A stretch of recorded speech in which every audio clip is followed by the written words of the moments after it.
Louis, hi Louis. Hello, Byron. Sarah Allen is with us. Mouton is back. Waiting on Robert. All right, so we're live on YouTube now. Before you end this meeting, Byron, Yeah. you click the button on the top left and see where it says live on YouTube. You Yeah. can click stream there and then end the meeting. Click on the green. Yeah, but you don't have to do anything now. You're all set. Okay, cool. Thank you. Yeah. See If you I guys just later. end this meeting, it'll cut us off or not? Yep. All right. Okay. I'll be All right. back. Thank you. Thank you, Nick. No problem. Okay, this is Rod. Ready? Okay. How's everybody doing? Well? Good here. Okay. Everybody, I think we have everybody. Marshall's on. That's good. Hey, Nick. Hey, Byron. So, hey, Amy, how are you? You're muted. Okay. All right. And then waiting on Robert. And perfect. Hey, Iñaki. Hey, Nick. Okay. So the last person we're waiting for is Robert. I'm going to call him. He should be here soon.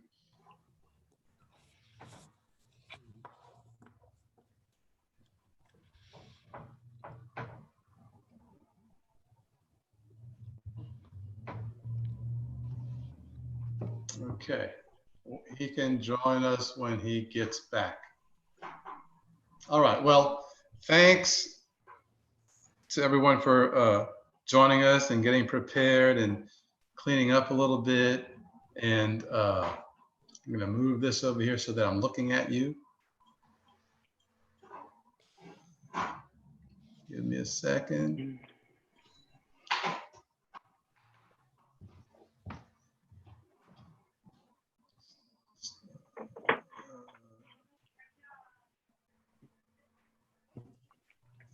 Okay, there's Robert. Perfect. Hey, Robert. Hey, gang. Sorry I'm late. That's okay. Can you all, you don't see the screen that I'm sharing at the moment, do you? All you I see see your lovely face. okay, not that lovely. I enjoy your dishonesty. So thanks for joining us. It's going to be kind of a packed day. Basically, in a nutshell, we've built another house. I'm going to give a little intro to the program. I'm going to offer an intro, and then a young woman, Austin, who is enrolled in the MARC program as well as the MSRED program, is going to present to us some research she did last semester about the neighborhood. And then Chowice, we have 3 students, Chowice, Jess, and Alex, stationed online. I'm sorry, on site. And they're going to be able to give us access to the building when need be. But we're going to start with a conversation about context. And then we're going to let Kate and Jacob give a little presentation. Hey, Sherry. I'm going to let Kate and Jacob give a little presentation about last year's design efforts that led into this term's build. And then we're going to have some overhead drone footage of the neighborhood. And then we'll get into a conversation about the process of construction.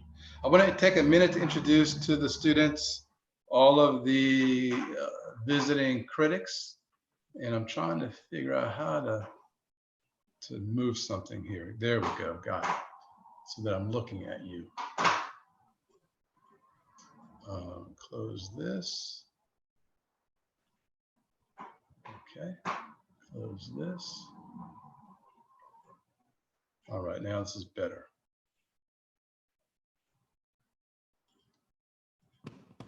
Okay, so visiting us today, guys, are a few critics. You all know Dean Aldi. He's joining us for half of the day. Thanks for that, because I know it's a busy time with thesis reviews happening today as well. We have from Neighborhood Housing Services, Amy and Louie.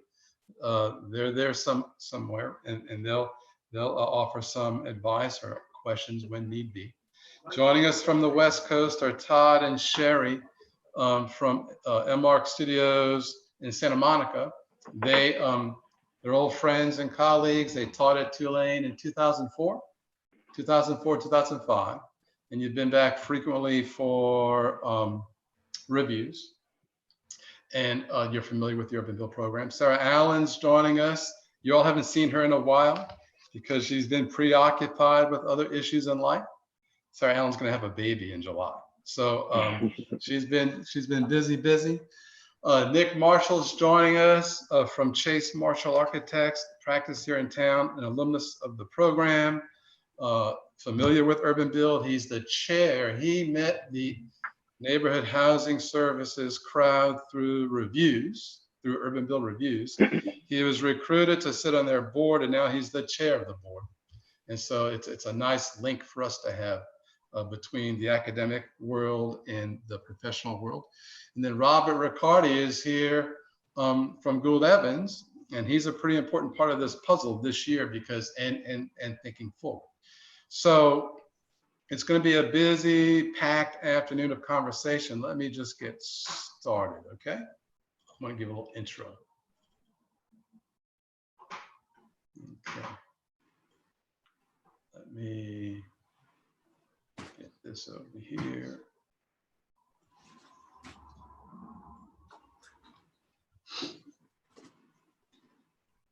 Okay.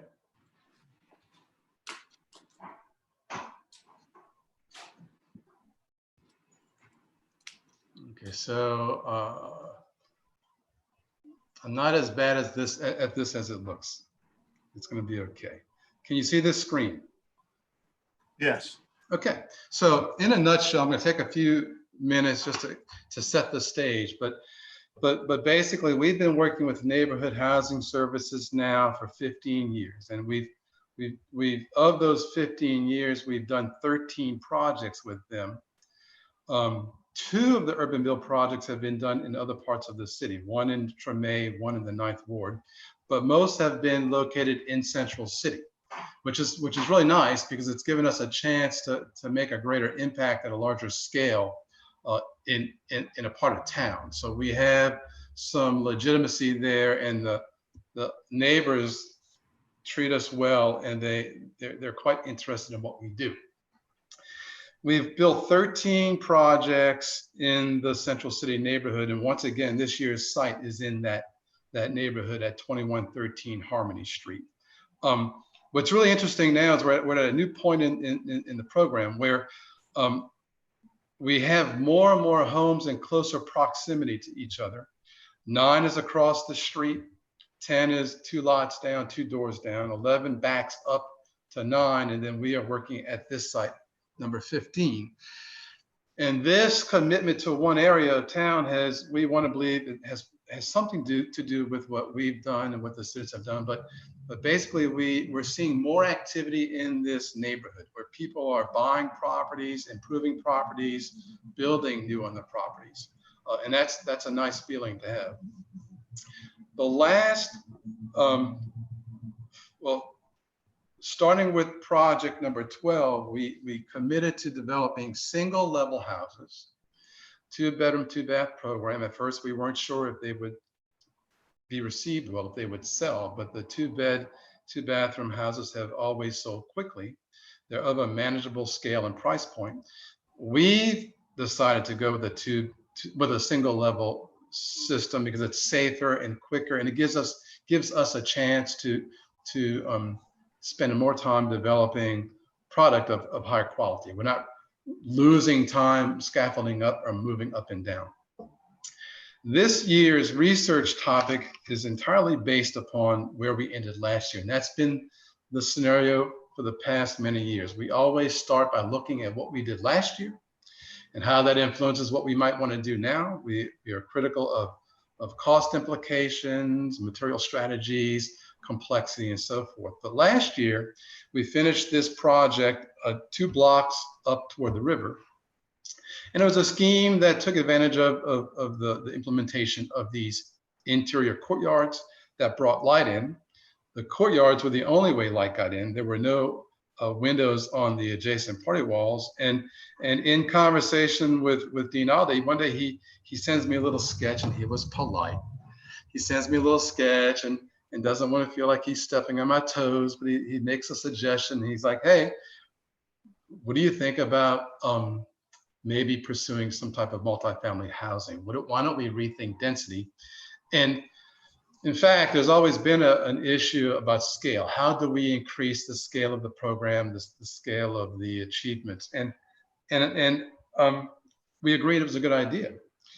Also, with this idea of increasing scale, and also my position being a professor of practice, I'm always interested in keeping students connected to some topic related to how we practice in the real world. And Robert Riccardi is a principal with Gould Evans. They started an office in New Orleans. How many years ago now, Robert? 5 years? 5 years. And ever since then, he's been speaking with Nick and I about how do we maybe collaborate and so forth. And when this topic of scale surfaced regarding UrbanBuild, I asked Robert if he'd be interested in maybe collaborating where through their office, which employs a number of Tulane alum, and our work with UrbanBuild and different cities, we may have a chance to think about this topic of national translation, where we use our city as a laboratory for trying things that may be implemented in other places. It gives students, as an educational experience, a chance to think about different climates, regions, cultures, because we're not just training students to work in New Orleans. And that's worked out well. So this year we focused on this relationship between what might happen here and what could happen in Kansas City. Thinking forward, we may one day do something in Phoenix. We may do something one day near their San Fran office. That's to be seen. But this year we started in New Orleans, and we're preparing to implement, hopefully, some of these ideas in Kansas City, working with a neighborhood there called the Likens Neighborhood Association, where it's an immigrant neighborhood. 21 different languages are spoken there, and they have a different type of land mass there. They have lots that are, and many of them, that may be more useful for this topic or for the realization of multifamily dwellings. So this is the work that was, the design work that was pursued last semester. And that design work has led into what we've accomplished this semester. Before I hand off to Austin, who's going to speak about Central City specifically, I want to just make a couple of points and ask that we realize that, yeah, while the students have made a house, that the house is really just a vehicle to larger conversations, that we make a house because it's manageable, and it gives students full access to the range of phases involved in the making of any structure of any scale. But really, what we talk about during the semester, we talk about topics of collaboration, cultural awareness, what it means to invest or maintain investment in an urban community. Of course, the students realize that they have certain levels of technical responsibility, and we also talk about the bare minimum, that we want more than for them to just be competent, and that we also want them to prove that they can be professionals with professional conduct. All of that is the foundation for the ongoing design research, with our mission being progress. How do we introduce to culture, especially to a city that's in love with its own nostalgic presence, how do we introduce progress to this place? Okay, so that's a brief, kind of quick intro to the program. Any questions before I hand off to Austin?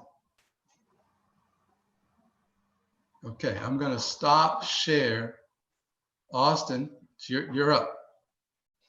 All right, thank you. Give me 1 second. And It says host disabled attendee screen sharing. let me see. Okay, try now. Okay, Good? yes, can you? Okay. Oh, come on, man. Can anyone see my screen? Yes. All right, well, this is a brief overview of the history of Central City, New Orleans.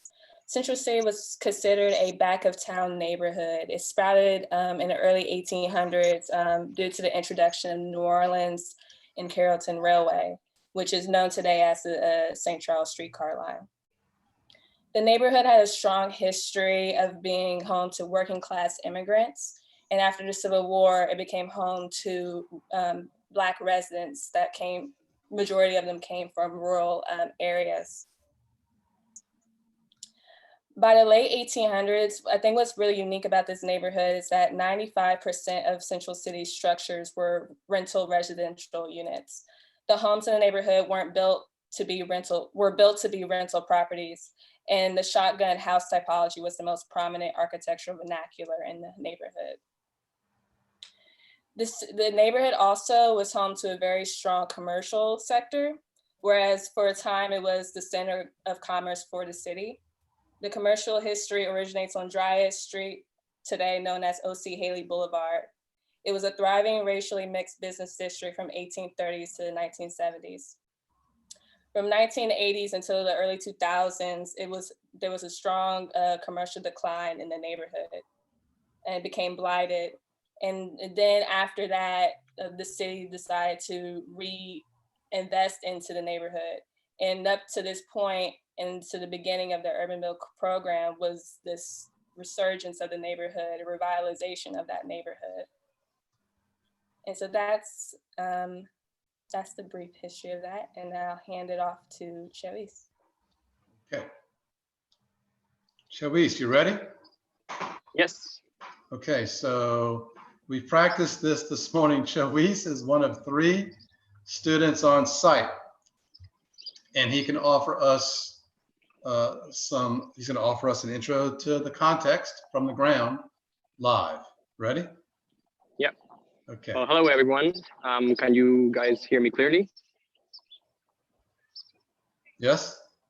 Good. Okay, so I'm here in Harmony Street, Central City community, and I'm looking around the part of the projects that Professor Byron already shown, UrbanBuild number 9 and number 10. And right above the street, we can see UrbanBuild 15, the project that we did. And yeah, just an overview of the house around it.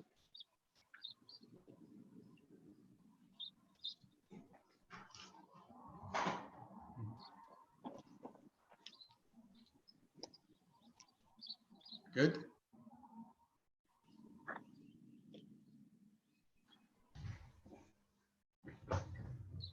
Okay, good.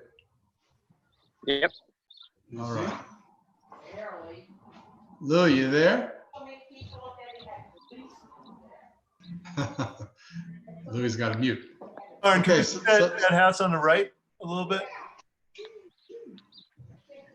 And for those who don't know, Yeah, there you go. if you move from speaker view to the other, whoever is speaking on the screen has the full screen. Okay, so if you toggle in the upper right between speaker view and gallery view, it makes whoever is speaking larger on your screen, so that when Cherise is giving a tour, you want to be on gallery view. Okay, so Cherise, you there?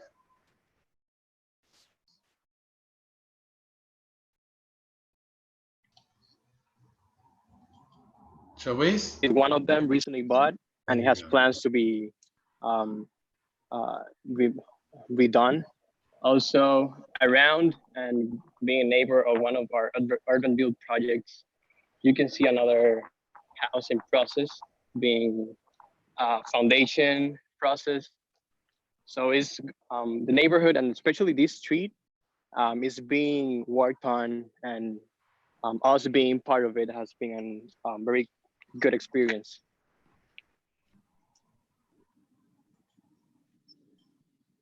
Okay. Todd, is that what you wanted to Yeah, see? I'm good. Okay. So now let's switch over to Kate. You ready? Yeah, And are you and Jacob going to tag team on this? I'm going to present. Okay. All right. Can you all see my screen? Yes. All right, so this is the presentation of the concept design of the single family dwelling prototype. So looking back at UrbanBuild 14, one of the things that we really want to criticize and build upon are the use of the 2 courtyards within the space. And we thought critically about how the courtyards are being used as light wells, but we wanted to create a court that was more occupiable. And given that we have a narrower site lot, we chose to make it only 1 courtyard and to put it in the central space. Similarly, that creates a generous public zone where the 2 cars from either ends of the house. Another design decision we wanted to do was bring in structure throughout the project. So you can see in the section on the right here was we wanted to bring in structure within that line. The roofs in particular too from UrbanBuild 14 were 3-point slopes, and so we wanted to create a roof structure that simplified water management. So again, you just saw Shiri's present the context. One of the important things we need to note was that since this is a new construction, it's raised higher than surrounding context.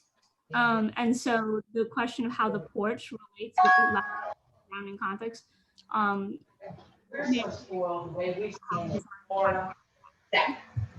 can show you a picture.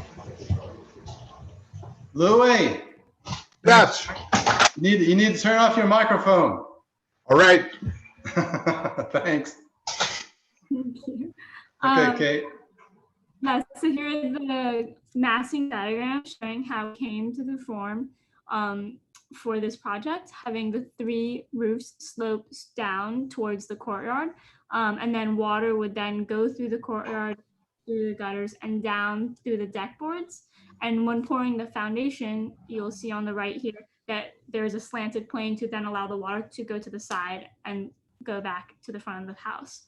The light diagram also shows how we considered that special portion along that side of the plane to become a linear light, and it kind of ties back to the typology of shotguns here in New Orleans. Then again, here's that same section perspective. So something we learned while in construction phase of this project was that while we wanted to keep this concept of bringing the light through and bringing the structure through on that side of the house, it was too expensive to deal with the exposed joists within the courtyard zone. And so those went away, but we decided that it's still allowed for the light and the concept to shine through by putting them instead in the back bedroom.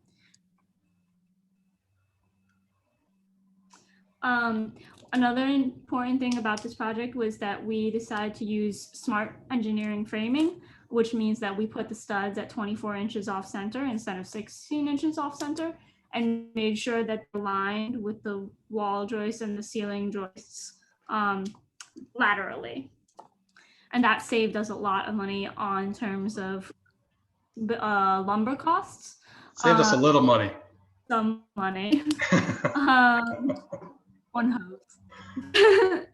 Because it's an infill lot, we also were able to put most of our attention on the front and back facades of the house and treat the sides with corrugated metal, and we installed them vertically instead of horizontally to reduce the amount of flashing needed. The other part of this studio was to look at multifamily proposals. It's important to note we did this at the same time from the beginning to also think about it in the multifamily. So once we came to the scheme that we picked after mid-review, we then went back and looked at it in terms of how it could become multifamily. And so this first one shows it as a frame system where it's very clearly a unified structure and all the roofs share the same planes. And then this scheme shows it as an alternating jagged system in which the roofs do get edited to become the same plane. However, it creates more individuality in its composition. And we found that this is more successful, I think, for multifamily purpose. And finally, here are some of the renderings that we had in terms of the concept design of this project. And again, you'll see like the joists that follow through into the courtyard ended up going away to construction. That's it. So that I can hand it off to the next person. Okay, thank you. And so the next thing we're going to do before we get into a conversation, well, first of all, are there any questions so far? Okay. And then one thing I wanted to note to the visitors, Byron, because, yes. is there going to be an opportunity to go back to the presentations that we just saw on the screens at some point or in some way? We can, it's not always, it's not as fluid, and that's what I was getting ready to say. I forgot to mention at the beginning, for those of you doing this for the first time, we're not able to have all the drawings on the wall at once to peruse. So we've asked the students to make sure there's always a number on a page. That way, if you think you see an image that you may want to speak about later, we'll ask you to jot down that number. That way you can just say, hey, you could ask, can you go back please to page 14? The other thing that we're all getting used to is if we see something on the screen that's important to us, we print screen. We'll just save that image. But that comes with practice. That's not something you can pick up so quickly, okay? So we'll do the best we can, Nick, okay? So let me do one more thing before we start to talk with greater thoughtfulness about the design process and the construction process.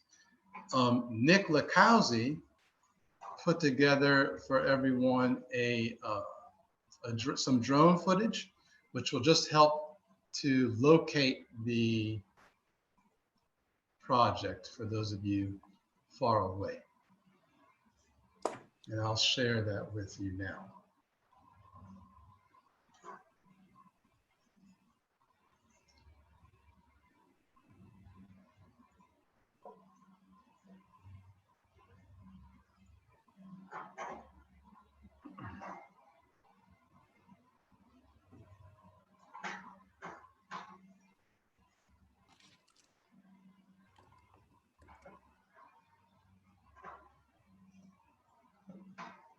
Okay. Let me back up for you.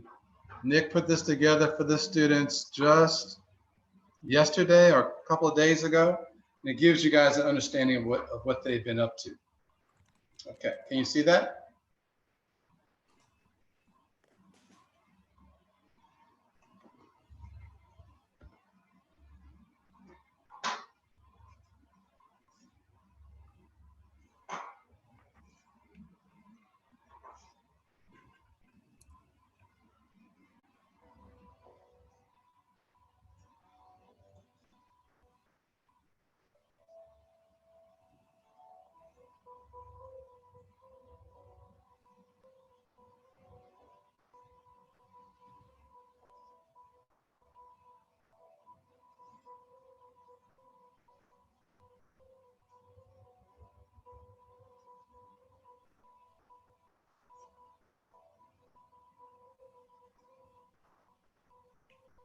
Out of into a straight hallway into your apartment building, and kind of how to change that sequence of events and make it into this kind of stress relieving journey.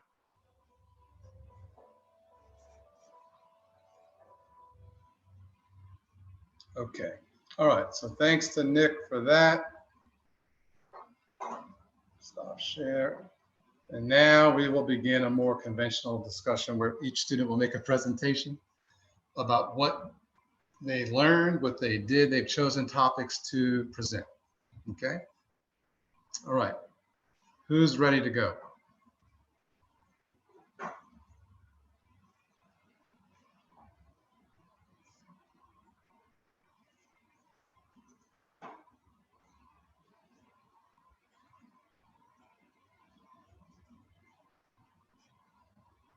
Who's this? All right, so, and I'm controlling Jess's screen, so bear with me if something, lags behind. Okay. All right, so basically this presentation, this portion of the presentation is kind of a photo documentation collage, I guess, if you will, of more or less the chronological order of how we built this house, and then us that are still able to be on site throughout the whole process of this semester, just because all of COVID and everything that brought. We're going to talk about what we kind of took away from this project and how we can kind of use that moving forward in our professional lives. And let's see. Let's see if this is working. Just go ahead and click in the screen and that should allow you to control it. Okay. I did that. Oh, hold on. Might be loading.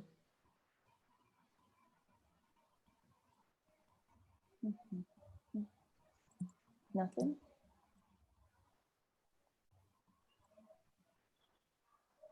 Oh, Okay. okay. Here we go. All right. Thank you for your patience. Oh, we're skipping pages. Okay. All right. So we're all going to be talking a little about different subjects of kind of what we took away from this. And I'll be talking a little bit about kind of the aspect of teamwork and communication. So these couple photos are of us kind of starting to frame the foundation, which was really the first steps of what we did when we got on site in the beginning of this semester. And we kind of got thrown into the aspect of teamwork right away. There is a lot to do manually during this stage of construction. So understanding that everybody has to work together and everybody has to understand each other's strengths is really important. And I think I'm also trying to change screen here. Not wanting to work for me. But also I think coming into this program, there's a lot of people from different backgrounds and they have a lot of different work experience. So that was also something that is really interesting and really important to understand when you're not only going into a construction job site like we did, but also into a professional office, into an environment that a lot of us will find ourselves in the next couple of years. And understanding that everybody has different strengths and we have to kind of play to those strengths to be a successful team. And another thing that was really important for, I think, everybody to understand was learning that we can understand from our peers as well, because a lot of us have had different backgrounds and everything like that, as well as our teacher. But I think there's a benefit in working with people that are going through the same thing you are, learning it for the first time, and those values with just kind of brainstorming together and figuring how you can get a task done is really important in an office setting as well. But yeah, and then let's see. Yeah, so also the last thing I'll say is I think something that is also really important that we all learned throughout this process, especially during the initial phases when we had such a large group on site, that creating and fueling a team is something that can really follow you through your entire career, no matter what you do. So kind of learning these practices in this setting was really, really interesting and ended up being a great experience, I think, for everybody. That was my takeaway.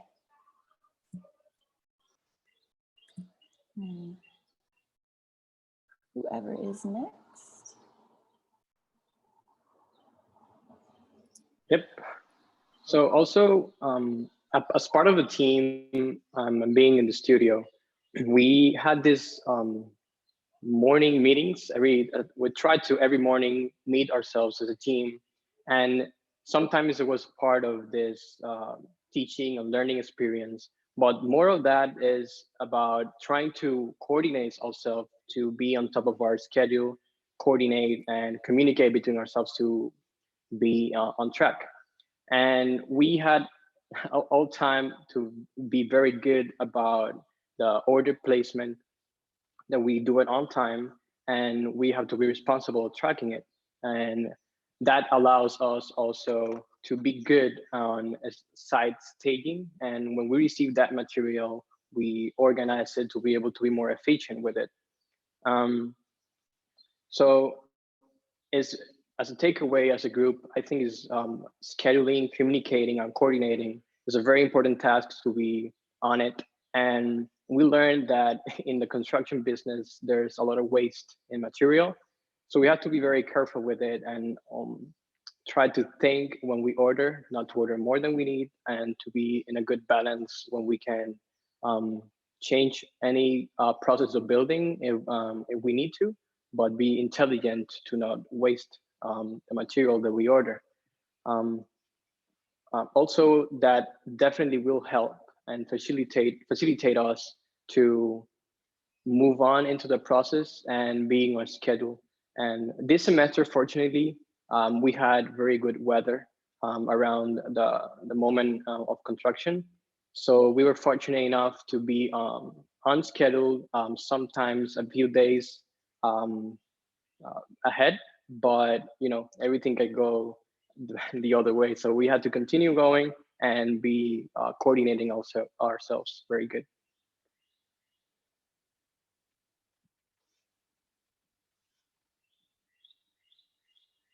So throughout the entire construction and design process, we went through tons of different iterations, from large scale conceptual ideas to smaller details and finishes. But every time we made a new decision, we would have to look back towards our main goals of affordability and intelligent design to make sure that our decisions were in line with those main goals. For example, in the efforts of making this a multifamily prototype, we don't have any windows on our lateral walls facing the adjacent properties. That helps us not only save money on the actual window costs, but it saves us a lot of time having to frame out for those windows, install the windows.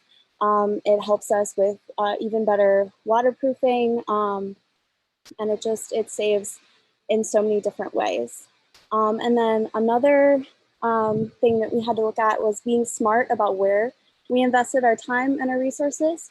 So for example, this is the skylight above the front entry porch, but it's exterior, and that allowed us to explore a bunch of different materials. And we were able to find an inexpensive material called Suntapped, and it fits the exact profile of our metal roof.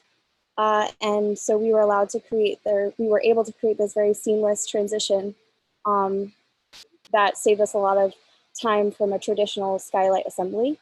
And then also with our courtyard lighting, this was UrbanBuild 14 was one of the most exciting things about UrbanBuild 14 was their use of courtyards. They had full-length windows, they had transoms above the windows, they created these beautiful qualities of light, and we loved that, but we also decided that we had to be critical of that and think, how can we improve this while still achieving all the qualities of air and airflow and light circulation throughout the building. And by reducing the size of the glass, we were able to reduce the amount of energy, or increase the energy efficiency of our design, as well as still allowing a great amount of light into the center of the space.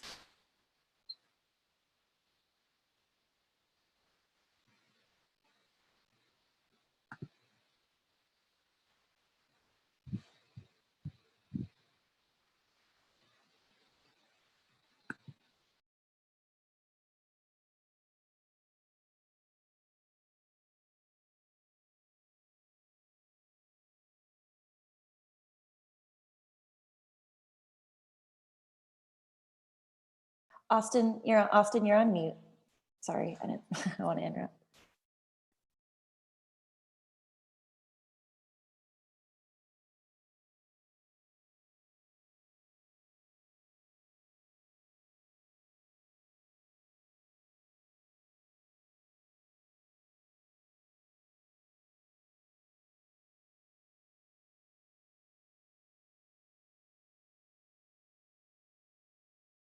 Okay, sorry about that.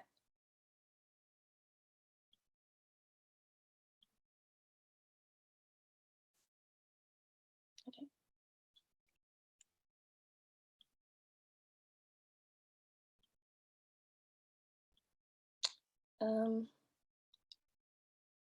Sorry, I lost my spot. Can you guys hear me? No? Oh, okay, great. Yes. Yep.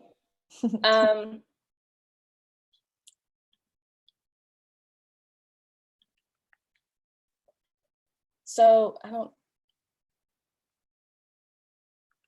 sorry, I don't know why I lost my spot. Anyways, one of the biggest things that we had to learn is the difference between an architecture eye and a builder's eye, and understanding that what the nature of the material, specifically solving problems relating to warped wood and the imperfections that sometimes materials can come as. And that made us have to learn how to solve problems relating to that quickly on the site and find solutions to those issues.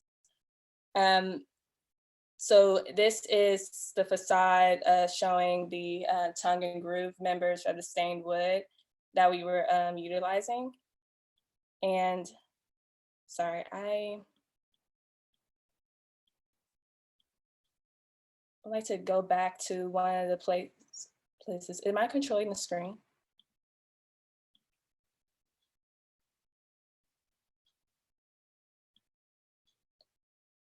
Anyways, sorry.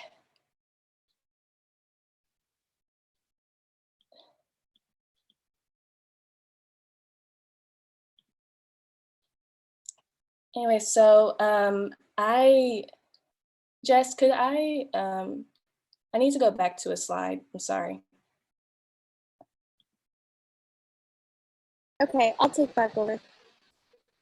Okay.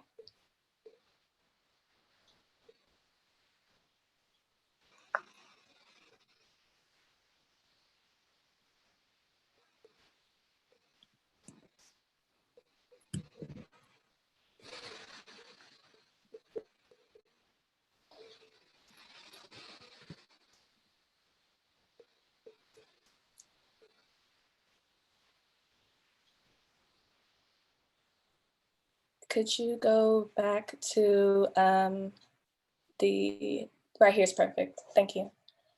So this was the face. Oh, sorry. Okay, can you go to the next slide?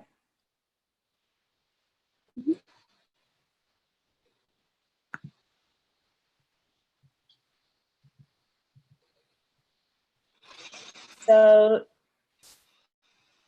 again, this is the phase where we have like finished a lot of the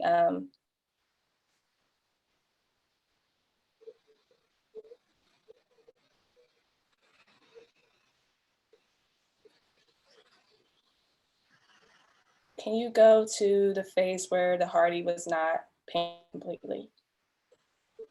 Yeah. Yeah, it's catching up from all the clicks that were put in from remote control. So if you want to just go ahead and keep talking, and as soon as it catches up from all the clicks, I can get it to that page. Okay, so I wanted to also talk about, again, going back to drawing versus making and going back to that architecture side versus builder eye. Sometimes we had to, when we were building, sometimes we had to take a step back and look back at our progress to see if things were aligned well, if things were straight. And sometimes these little errors, if not caught in time, led to made a potential bigger impact on the assembly, which could have been a possibility. And so in order to mitigate those future problems, we had to take a step back, look back at what we did, look if everything's precise and aligned well in order to mitigate those issues. Also during the exterior phase, we got a lot of progress done at this time. And this was in the beginning of March. And during that, that's when COVID happened. And so we were interrupted, and the goal was to finish the exterior and then take a break to reevaluate the situation as it relates to our progress for UrbanBuild. So after the exterior was done, and after our break and reassessing what needs to be done, half of our crew dwindled to half, and have us stayed on to continue the progress of the project. Again, during that time, this is where we've implemented the tongue and groove members to the exterior as well as to the beams. And we had to think about how the stain of this wood would relate to the reflection and colors of the house. And we translated that language into the interior of the house as well.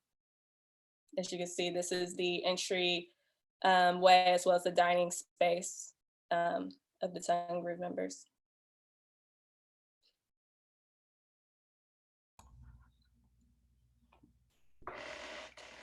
Okay, so after our COVID-19 two-week hiatus, we returned to the job site and worked in smaller groups on interior finishing. So this is an image of a small team installing the bamboo floors.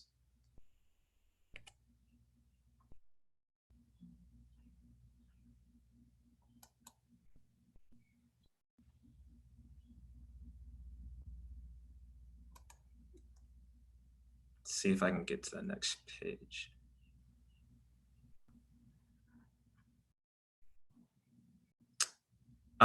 Here we have an image of, oh, we're going too fast. This is an image, again, of the finished bamboo floors and that same tongue and groove cladding that we installed on the exposed beams in the back bedroom. So again, continuing that language of the exposed wood throughout the house.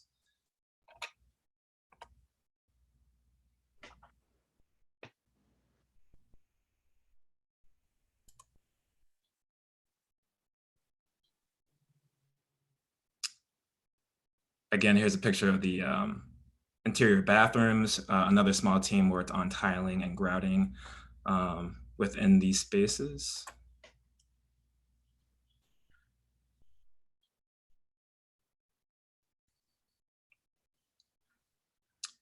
And we had another team member work remotely on designing, welding, and painting the exterior metal handrails, which were later installed on site.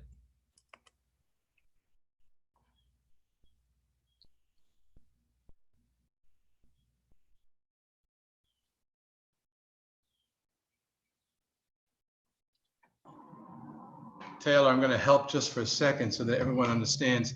When we had to, it wasn't exactly clear earlier when I gave the intro. When we had to deal with the COVID-19 threat, we all left for a couple of weeks. It worked out well. They kept working on other things. But then we had a conversation about how we move forward. And some students decided that they wanted to work remotely for various acceptable reasons. Some, because we then had fewer people on site, we were able to continue working with a small group on site, but we kept them dispersed. And fortunately, it just happened to coincide with some of the bigger issues regarding install of drywall, completion of exterior wrappers. So we were able to keep people spread out around the building. So that was happening about now, right, Taylor? The images you're showing basically reflect, well, not these are recent, but the images that you were showing reflect where we were at about 2/3 into the semester, correct? Yeah, that's correct. Okay. And do you want to, do these images forward on you too much? No, we're at the right spot. Okay, good. All right.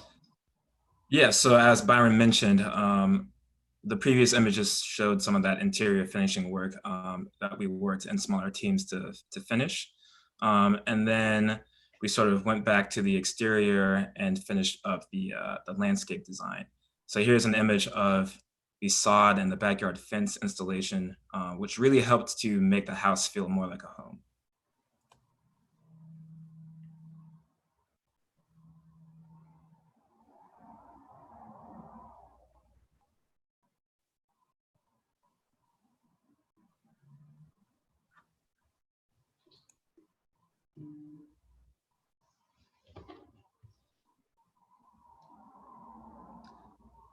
So I think this image is a good picture that captures this idea of our place within the community.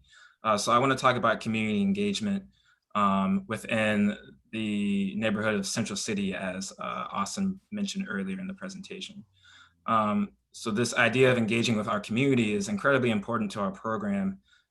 We as Tulane University students are tasked with the design and construction of a home and are essentially outsiders entering an established community. So because of this, it's vital that we foster personal relationships with the community members around us. Our dedication working 6 days a week towards building the well-crafted home and maintaining a clean working environment was evident. And I think that's what really helped to foster this idea of a mutual respect between us and our neighbors. So for instance, the next door neighbors, Tyrone and Jerry, supported us during the construction process by aiding in debris removal, site cleanup, general assistance like providing us water when our tap was not yet installed. Almost every day, passersby would stop and give us words of encouragement or joke that we never take a day off. Many were curious to know exactly what we were building, and we'd invite them in to tour the inside while we were building. So I think these small moments of honest transparency into what we're doing and what we're building was key in fostering that connection. So, you know, just like you invite your own neighbor over for a drink or a meal, we wanted to sort of provide that same sense of being a good neighbor. And these interactions also extended beyond our work. As Chuis alluded to earlier, we had morning meetings and meetings after we would finish a day where we sort of had casual conversations with ourselves and with any other neighbors or community members who were in the area. So casual conversations with Tyrone and others gave us a glimpse into their lives and the lives of other people in the neighborhood. So at the end of the day, yes, we're still outsiders, but I think we forged a lasting connection between us and our home that we built and the community through our dedication to the project and our transparency about the project. So with that, I'm going to turn it over to the next person. Byron, this is Sherry. Yeah. Do you mind if I jump in? I'm going to need to leave, and Not at all. I have a question for Taylor. Sure. I really appreciate how you talked about the community. I was really listening for that, you know, because in the beginning in the setup, you all talked about collaboration, cultural awareness, and design research. And those are areas that I'm particularly interested in. And I heard in your talk just now, this idea of empathy, right? Like that's really what you were doing. You were listening, you were creating relationships over time, right? By being on site, how you worked, how the respect you showed to the neighborhood and what you were doing. And I guess my question is, and it might jump a little bit to the end, so I apologize, but you know, how did that, what you learned about who ultimately might live there? I understand you don't necessarily know who you're building the house for, but based on that experience in the community and what you learned, are there things in the design of the house that were influenced by that understanding? So you're right. You know, with these projects, we don't have a client in mind when we go through the design phase. But that's sort of the important design process with UrbanBuild is we are sort of experimenting with spaces and we're trying to build a home that's, you know, one, well-crafted, and two, utilizes space in meaningful ways and sort of, you know, this scheme in particular, we're highlighting, you know, typical New Orleans vernacular, as in the shotgun house, and similar spaces like that. So I think in regards to this scheme, we're sort of highlighting and improving upon that basic vernacular so that whoever the end client is will probably pick up on that just from a familiarity of other homes in New Orleans. So I think it's partly, you know, addressing the current housing stock, and then also as designers sort of pushing the envelope and designing something better, ideally. Thank you.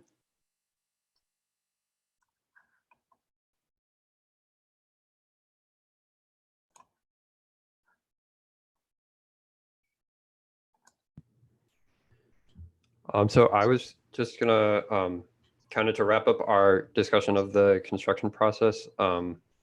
This is kind of one of the final things we worked on, which was the countertops in the kitchen, and then just kind of a discussion of like big picture things that people took away from the construction process. So we kind of gathered people's thoughts about what they learned from the process. And one of the big things that came up was just seeing how one phase of the construction process has an influence on the later phases, and just having the foresight to understand how that all comes together.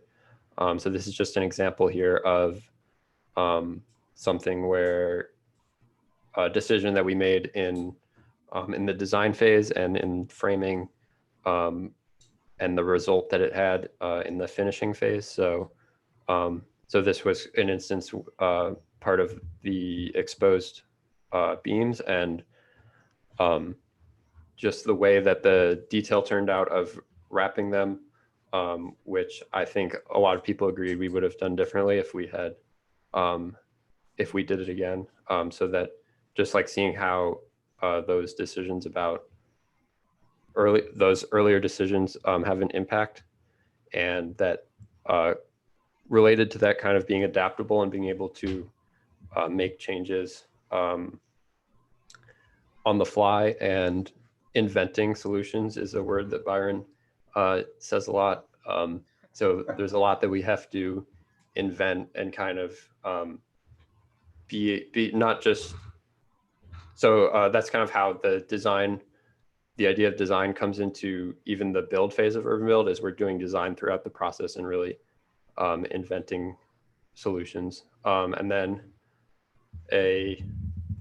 another thing that came up was efficiency, and just keeping in mind the degree of tolerance that we have in framing versus in like painting and finishing, and that sometimes getting something done fast and getting it done well are not the same thing, and just understanding that balance was really important.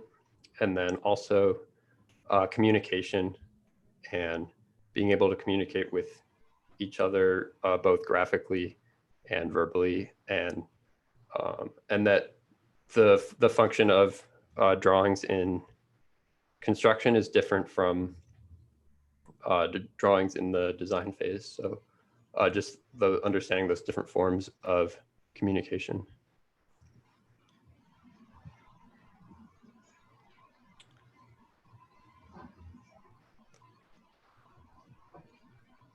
So I'm going to turn over to Alex. Yeah, so to build off of what Elo was talking about what we have learned as we look at these photos of the current progress of the home, it is important for us to know that there were just as many lessons learned as there were surprises. There were quite a few things that surprised us about the project in and of itself. And if this slide will work with me, the next slide contains context photos that kind of like what Taylor was talking about the community, and how Austin was talking about, if you complete a task, you look back, step back, take a look, and see what you've done. This is I want to talk about a bigger scale of that. We built this house. Now it's time to take a step back, look at what we've done, and look at the impact of what UrbanBuild has been doing and will continue to be. And that is a sense of encouragement and revitalization of the neighborhood, which I feel lucky to be a part of, and I think all of us feel lucky to be a part of. So it was just like a surprising thing in terms of like, oh, we did this. Now, how does this apply to bigger aspects of this neighborhood? So I know that had been talked about. That had already been talked about. But also in technically, there are other things that surprised us, where Austin had mentioned the architect's eye versus the builder's eye. Like, if these finished photos, it looks great, but because we have these newly trained eyes, we can probably tell you a little few things that you know, maybe a little off, or just things that we've been trained to do now. And as Eli was just saying, the concept of designing while building, like for example, those windows in the courtyard that you see originally were floor to ceiling, but due to just cost efficiency and time management, it turned to 2 windows. It works great. It looks great.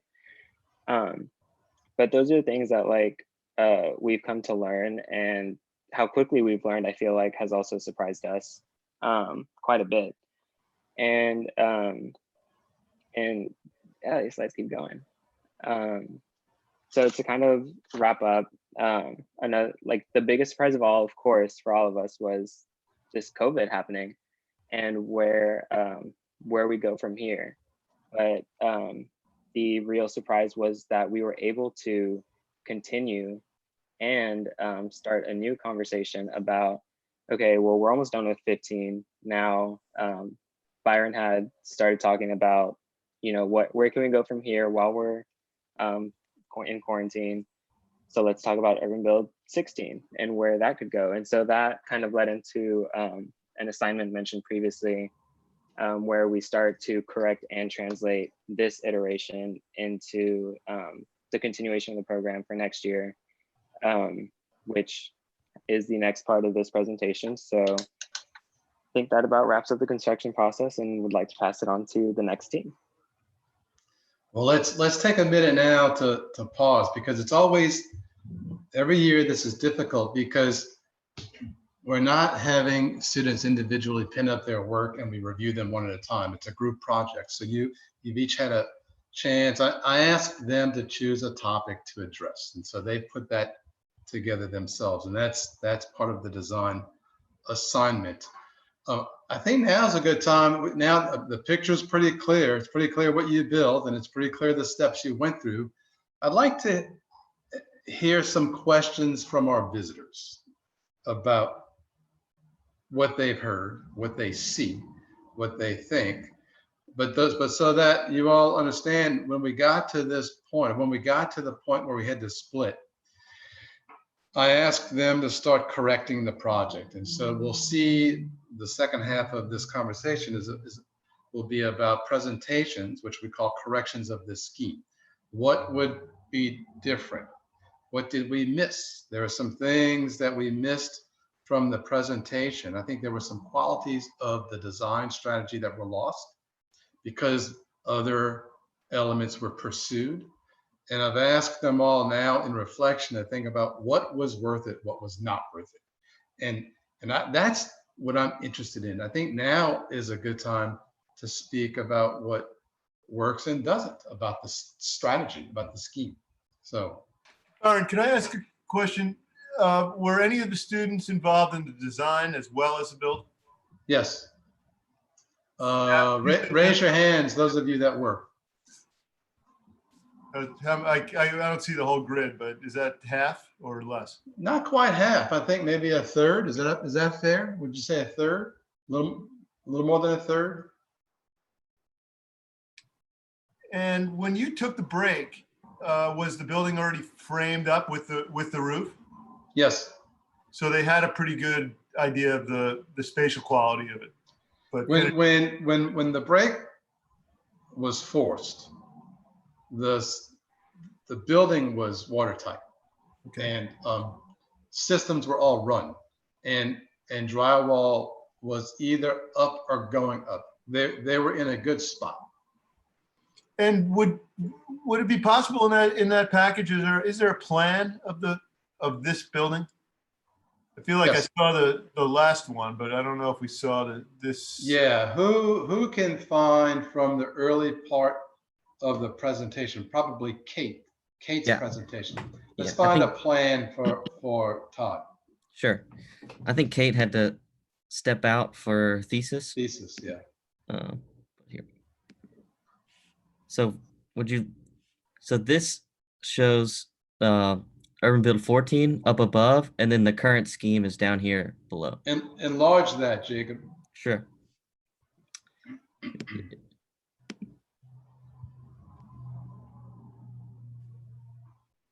Thanks. Are they both, is the street on the left on these or the right? The The street left. is on the left.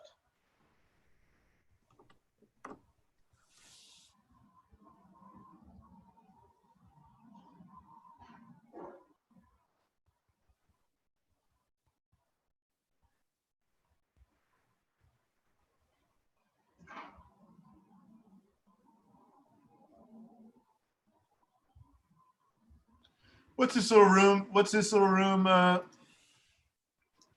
back here, guys?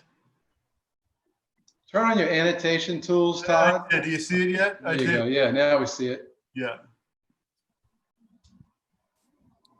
Can somebody tell me about that space? This looks like the laundry room over Sure. here. So that space is actually where we have set a little bit of room aside for the refrigerator, as a lot of affordable refrigerators are not necessarily the most beautiful refrigerators on the market.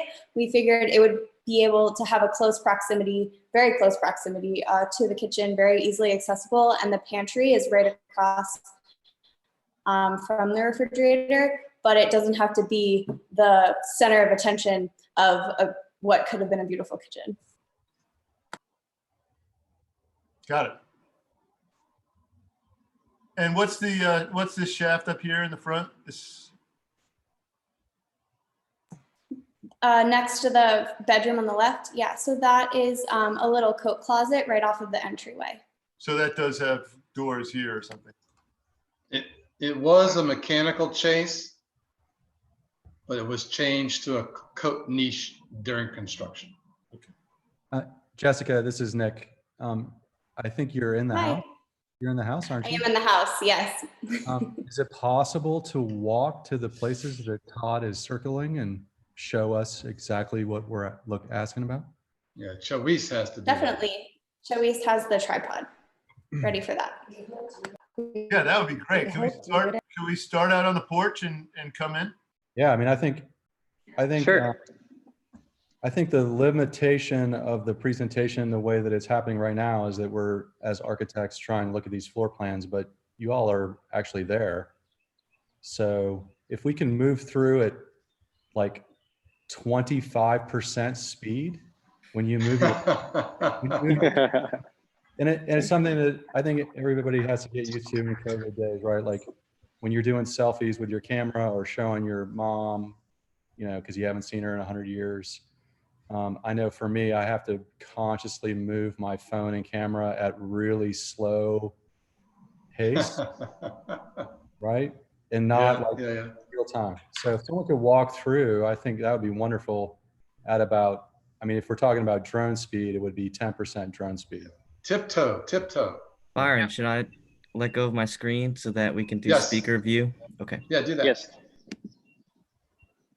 Okay. Okay, Chowice, you ready? Yes, I am. And make sure, everybody make sure you got him on speaker view. Okay. Can you guys see the screen? Very well. Camera? Good. So trying to move at 25% speed. Yeah, and keep speaking because you get the screen that way. Okay, so continue Sing. speaking and going into the front entrance. If there's any request for me to go in a room that you're interested, just let me know. Chowice, look around while you're in that space. Since that space was a highlight of the scheme and efforts, look up, look down, look around. Let them see. Yes. So here you can see the light well in the entrance. Also the beams covered with the stained wood, covered by the volume of one of the main bedrooms, side to side. And don't forget the beautiful handrail. The beautiful handrail. Chowice made the handrail. So. Yes. So, yep. I'm going to continue. Let me know if you need for me to go to a specific space. This is one of the spaces that were explained by Jess at the beginning, talking about where the air shaft was going, and now is a closed hangar when you enter, and it's shared with the door of the main bedroom. You can see around there a couple of stuff around here that we have to move and organize, but essentially is done.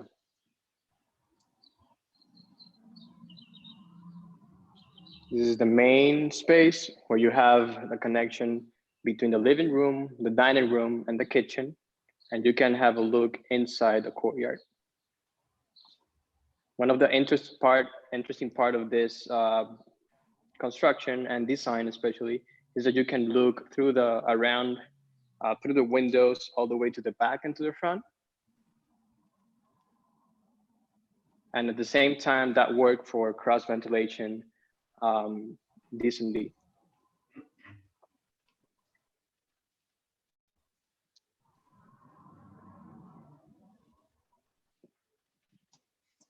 Countertops, when you have a look into the courtyard.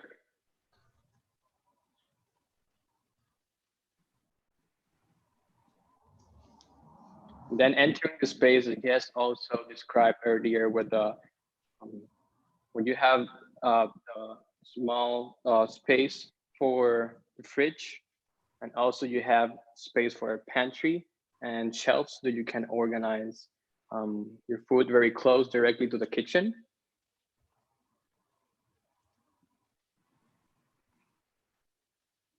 Right here in the back, you have space for the bedroom. You have natural light entering from both sides, the patio in the back, backyard, and the courtyard.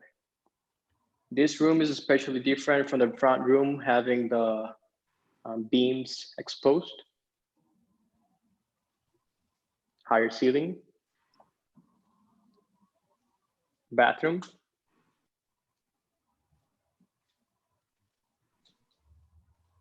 and then you have the exit to the back deck and the patio backyard.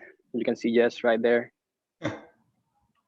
And then when we go down, we have a planter bed, patio, and then you can look into the back facade.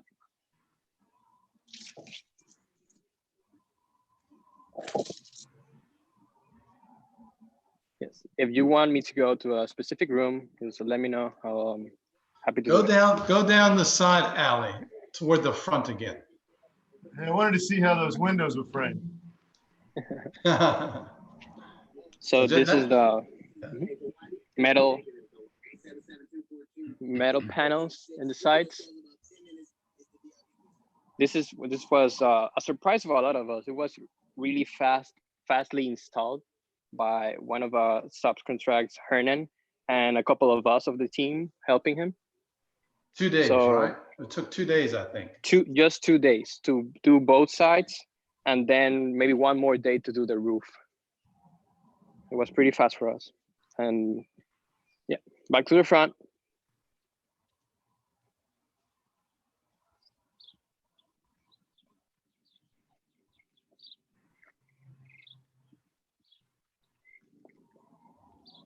Okay. So do any of you want him to, would you like him to go back inside? Can you go in the courtyard? Sure. Hey, show me that little the little deck next door on the left. On the left? Yeah. Yeah, the house next door. Okay, cool. Got it. Okay, coming in and walking through the courtyard. Window glasses are parable, so when you open it, the breeze is pretty good. So you have both floors.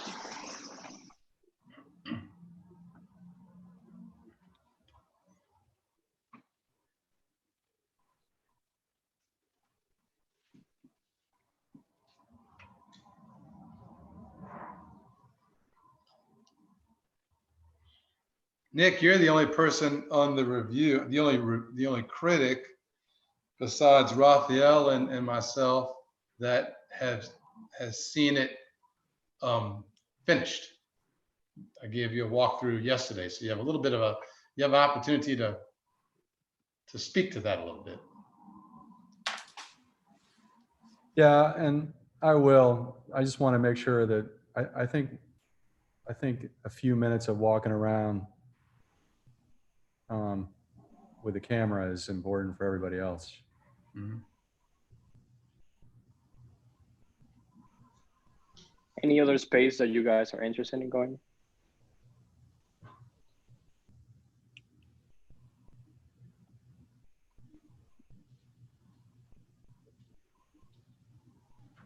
It's nice, Charisse, that you're able to be there and just show them around. It's working. I'm happy to do it. Yeah. So a couple of things that I think of, Byron, that might kind of frame the conversation a little bit, or maybe they don't. But one was this idea of a national translation, like you showed that map in the beginning. Was that a part of the thought process when this building was designed? Is this designed specifically for its context in New Orleans? Or did anyone have any thoughts about it being somewhere else? And then the second question is the idea of the multifamily. It sounds like some of those issues that were discussed actually had an influence on this particular building. Yeah. I'd love to talk about, you know, why was that a good decision? Was that, you know, I think there's some cost savings because of it, but would you do things differently if you weren't pursuing that multifamily piece? And, you know, those are things that maybe had an effect on this building that is different than some of the projects that I've seen in the past. Yeah, there are two answers. One is it was designed to fit on a site here and in KC, and there are some similarities between the site types. It was built for New Orleans. It might be that in KC, and some of the strategies developed last term showed this. In KC, there may be a different system of wall assembly, and of course, there might be opportunity for basement and foundation differences. The second half of our discussion today, when we asked the students who decided, when we invented assignments for the students who decided to stay off site, that assignment's called correction. And they developed this scheme further to be located in Phoenix, Arizona, in a hot, arid climate. And they were asked for those schemes to be developed anticipating the use of a concrete block building system. So this first half of the discussion is really about what they've done, what they've accomplished. But the second half of the conversation is about how those accomplishments might influence what comes next. And you're interested in talking about that today?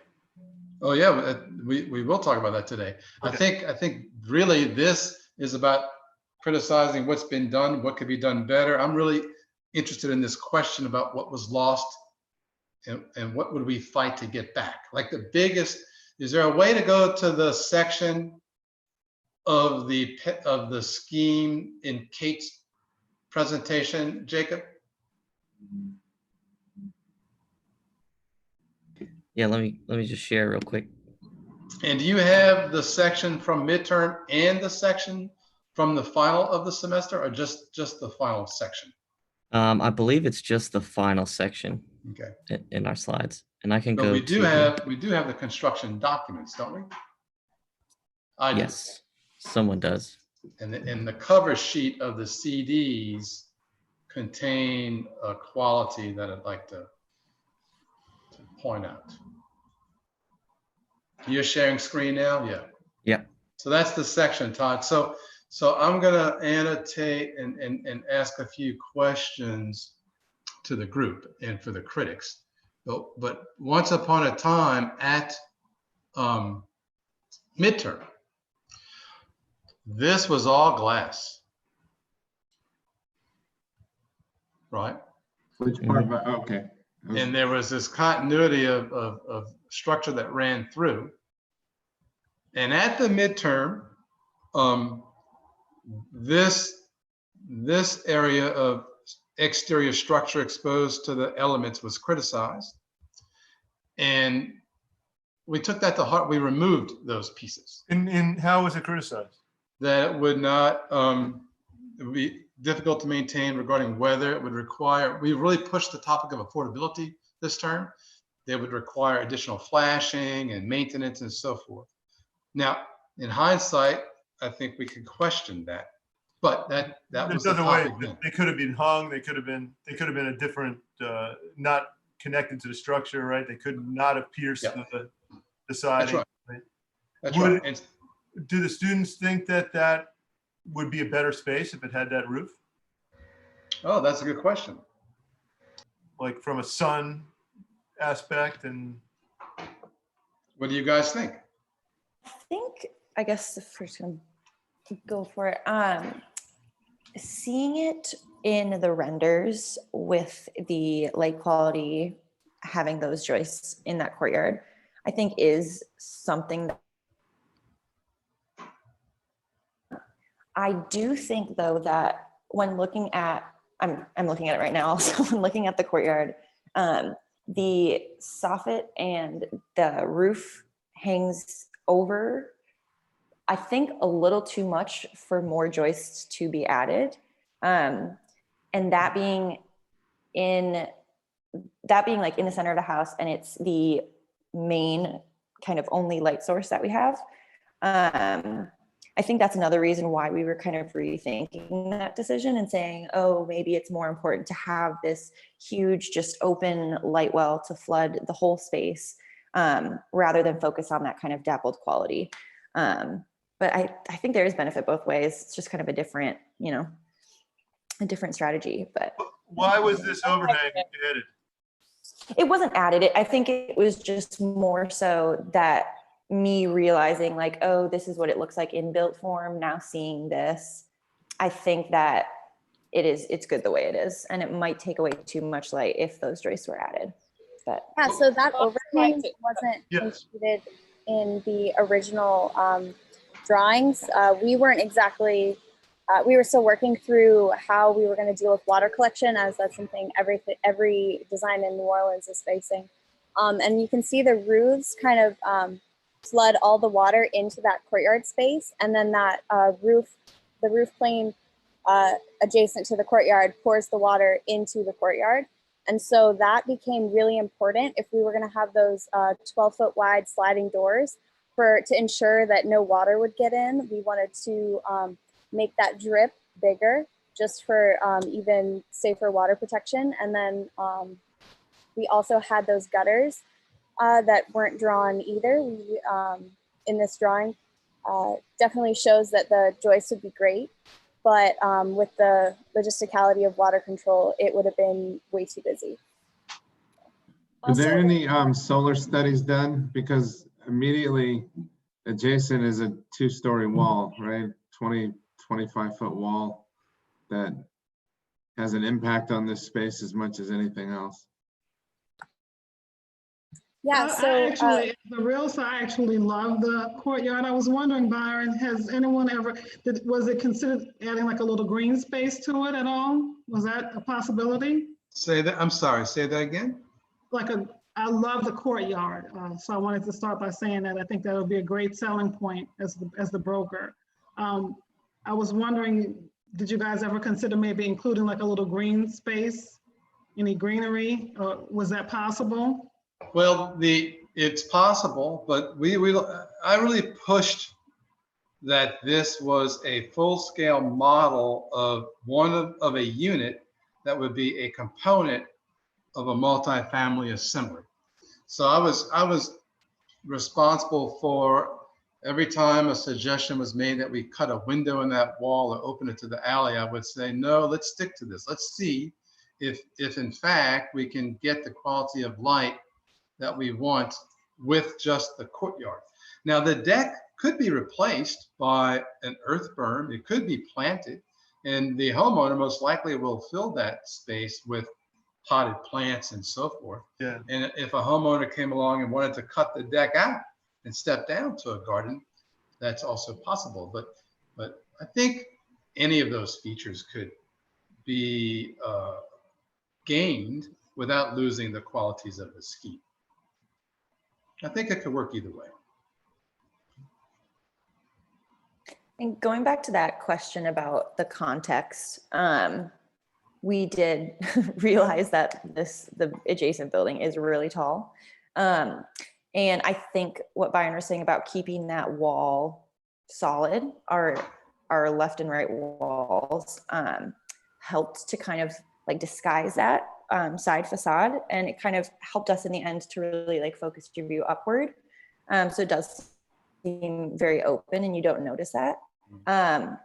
But it did come up in conversation last semester, even when we were designing and giving proposition about how would that work if that wall was punctured or if it wasn't there. Because this being a prototype for a multifamily, this is still the single unit. So we do have some leeway and some wiggle room in what we do. But I think the way that we did it, yeah, it focuses your view upward. So it's not noticeable once you're in that space. Mm-hmm.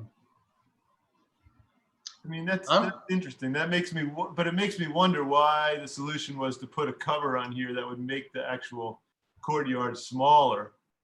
Oh, that's what you're asking. Yeah, yeah, like it makes the opening smaller, right? So you'd want to maximize that to get as much light as possible. And could you even have done something where you cut this back, you know? And now that's a good question. It has everything. It has everything to do with. I mean, it sounds like a cop-out answer, but basically it has everything to do with the quality of the sliding doors we can afford and the threat of rain we have here. So this is a if we want that kitchen to open up, we have to have some covering over it, at least to keep the rain from washing upon it. That's where that came from, really. It's a permeable deck, right? The water goes right through it. Yeah. I'm talking about keeping water out of the door. Yeah, right. So just water running down the face of that building. Right. You want that. It's not California. I get it. We worry about it for it keeps me up at night for about 2 weeks during the year. And the rest of the year I'm fine. I'm gonna open. Who's sharing screen now? I am. Okay. I don't know how to do this. Keep that section back up. I'm going to open up the construction documents only because they have on the cover sheet the section that I think allows us to be a little more critical. Mm-hmm. So stop sharing screen and I'm going to share screen. Sure. Okay. Thank you.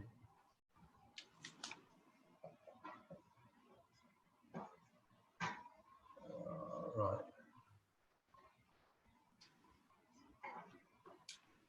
Okay, here it comes. So this is, oops. Get you out the way. These are the images, the only ones I have access to right now, which I think may allow us to have a conversation about what we lost, what was given up, and was it worth it? Right? Let me clear this up, guys. Sorry.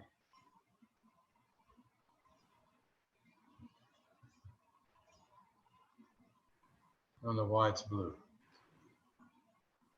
Okay. So once upon a time, for the visitors, this was the rendered interior quality, where basically this, let me get my annotation tools.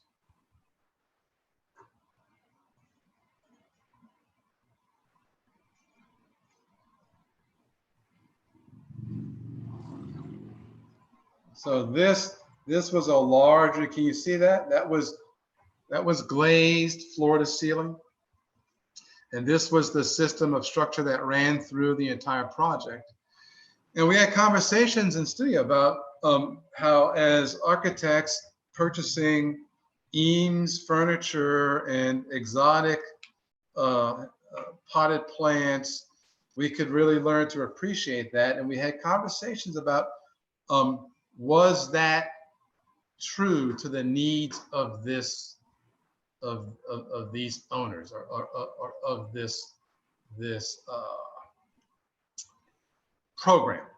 And I can't get my arrow back. There it is. So the second batch of projects we're going to see this afternoon were developed in response to the question: if we want to pursue qualities like this, what would they be willing to give up at other portions of the home, right? So for example, the extensions, the wrapper of the front facade, the overhang, the soffit. Do we need a big porch and a little porch and a step down and another stoop?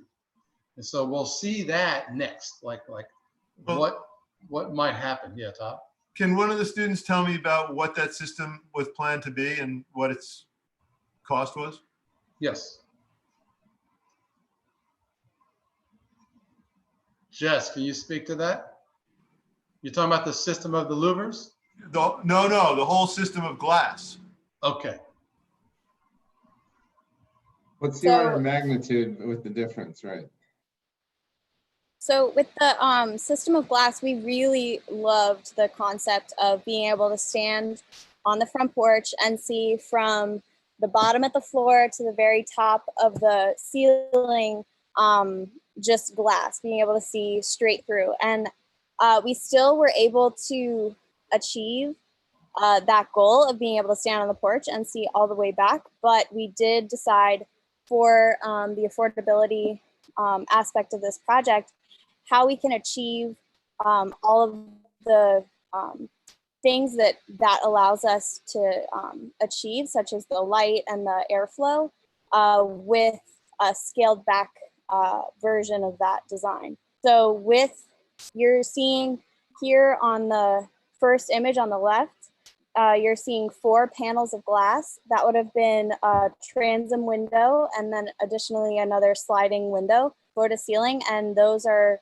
very hard to install. They take a lot more hours to install. They take more people to install. It takes longer to frame out. And then same thing with each of the successive windows in line there.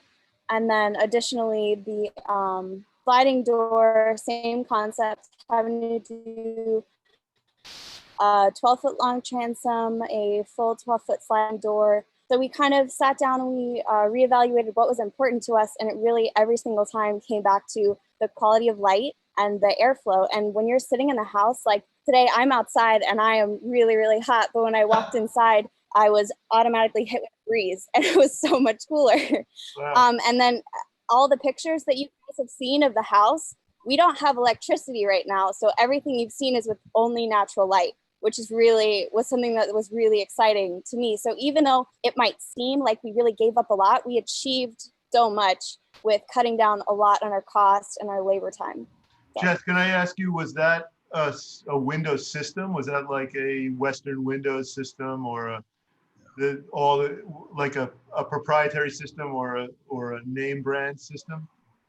It was not necessarily a name brand system, but those we were looking at Plygem windows, which is what we ended up using for the front, but I do not remember the name of the windows that we ended up using. Okay, when you say, that was my second question. Like on the front, you were able to achieve kind of a bottom panel, a middle window, and a top panel.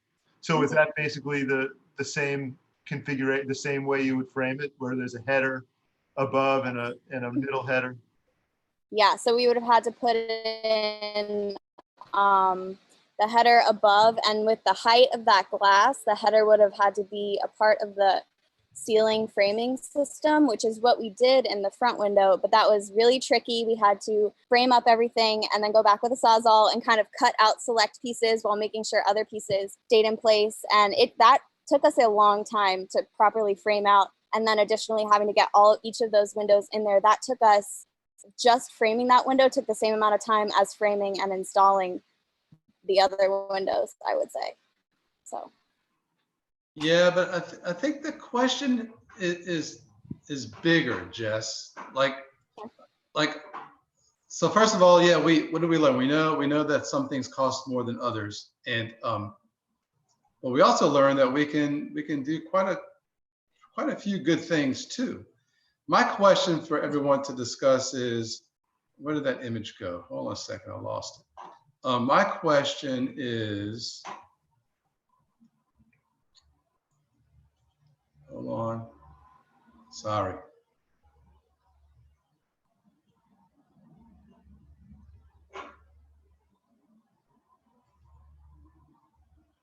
Okay. My question is, if we wanted to pursue this great quality that was shown in that rendering, where we have this sort of glass vestibule at the core of the home, spatially, if we think it's really rich, would we be willing to give up? Can you see my arrow? Would we be willing to give up any of this stuff, right? Think about the effort that went into scaffolding up and getting up there to build this and paint that and more surface area and that kind of stuff. So I'm really curious to know what qualities of the accomplished scheme are priorities to you all, and what qualities you'd be willing to lose or give up. Right? This versus some of the other additional extra features.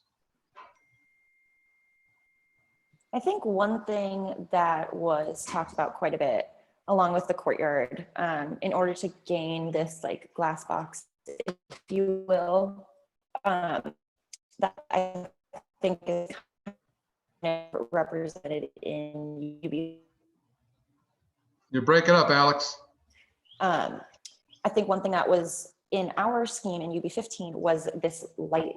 Oh, is it good? My audio is good? Yeah, now it's better. Okay, sweet.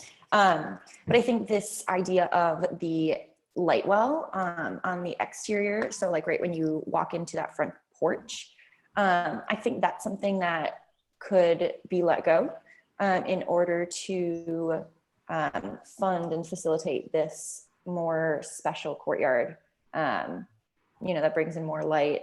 And I think along with the front porch, like you just spoke about, is something that, since we already have such a large entrance, like right behind me, two wide open doors, that front porch seems like it really does the job in terms of engagement, eyes on the street, and relating to the existing typology. So taking off that semi porch that's in front of that, which is like about, I think like a 3-foot lip, I think would also give us a lot more opportunity to kind of play around with how we frame this courtyard, how we let even more light in, and make this shotgun connection of light, if you will, even more prominent. So that would have saved you the cost of the skylight, and maybe you would have a flat ceiling in here?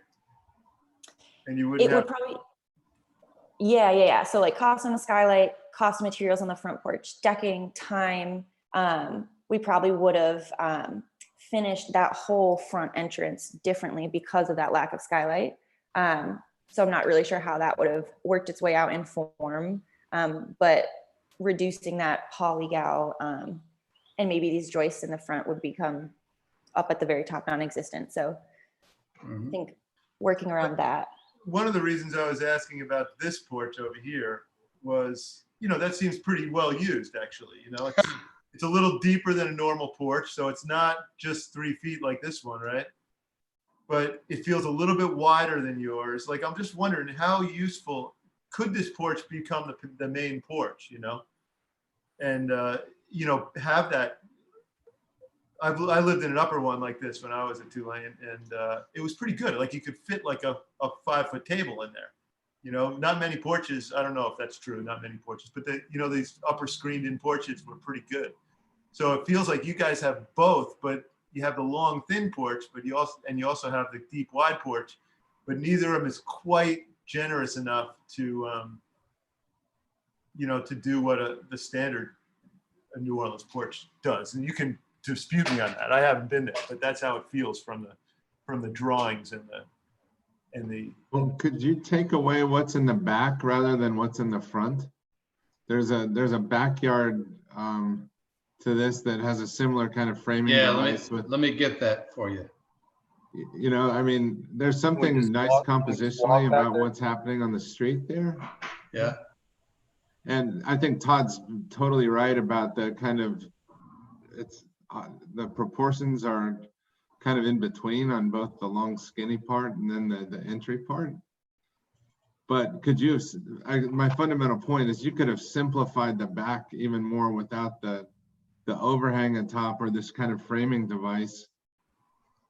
Sacrifice that to have more kind of economy or material or money, however you want to call it, for the glass in the middle. Mm-hmm. Yeah, that's definitely something that we had all discussed.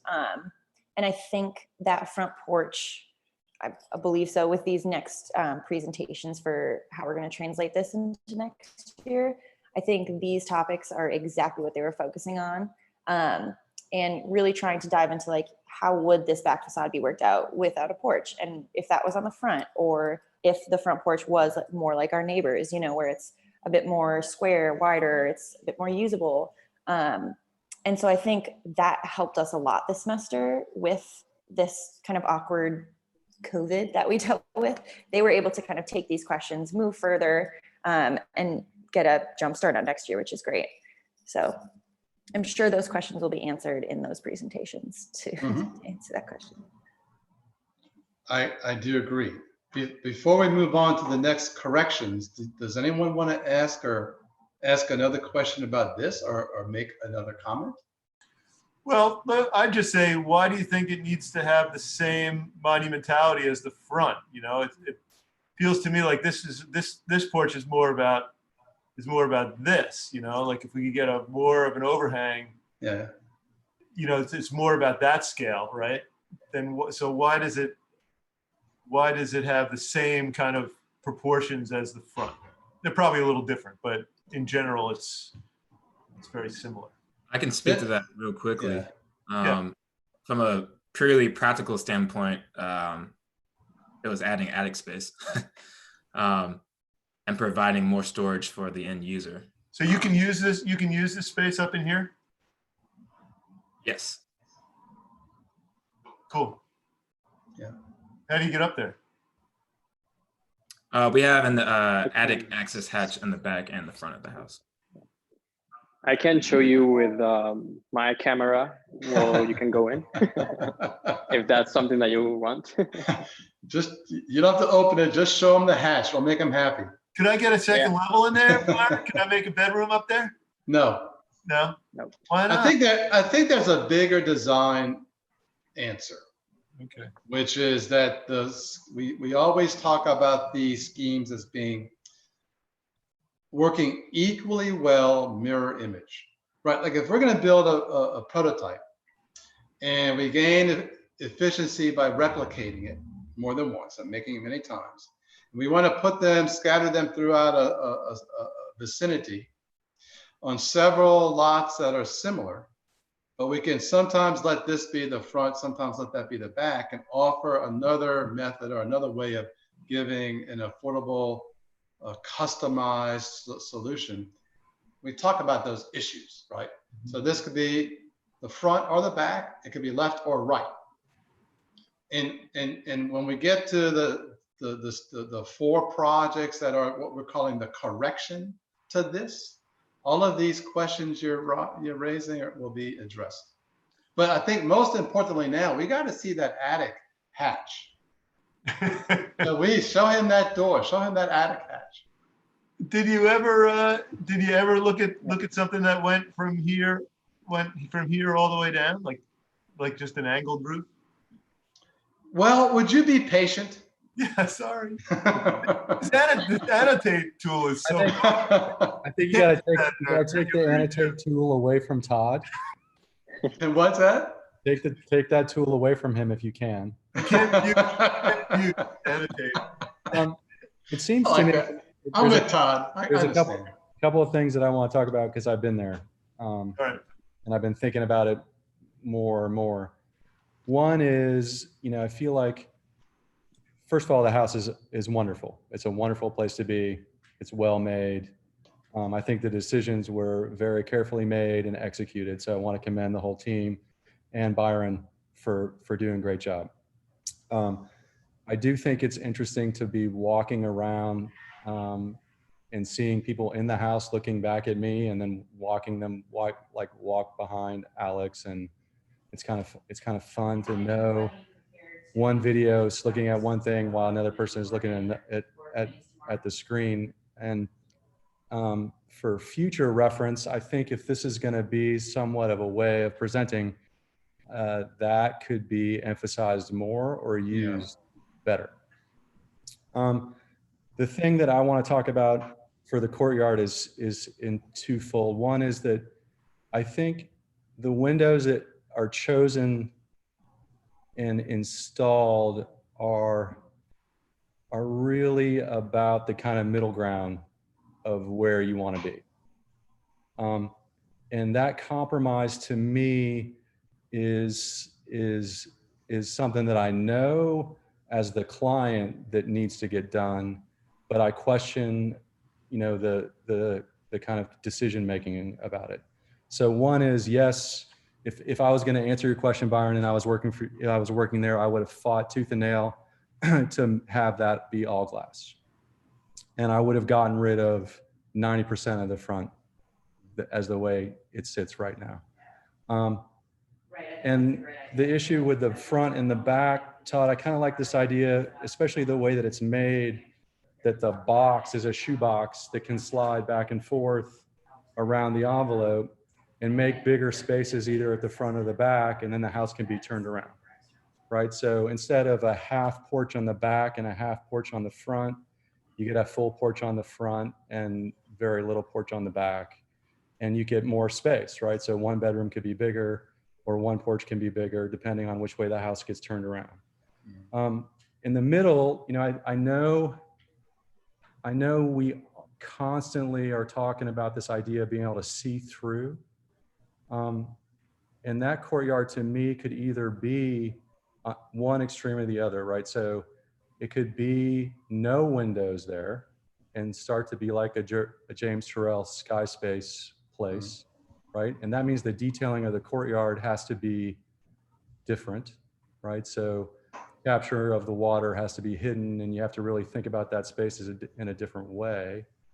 Or the windows go to the ground and you can really kind of see through and use it as that rendering on the cover page, right? So it's less about seeing through from one space to another, but more about left side, right side, right? So if you go back to that rendering somewhere, Byron, on that cover page, you can see those joists run through, and there's a sense about being out of doors even when I'm inside, which I find to be extraordinary in the renderings. And I don't know if it could be pulled off in the construction. And I think that's another topic, right, that I hear the students talking about, the difference between a design drawing and an executed live thing, and how we get from one to the other and what kind of decisions you make.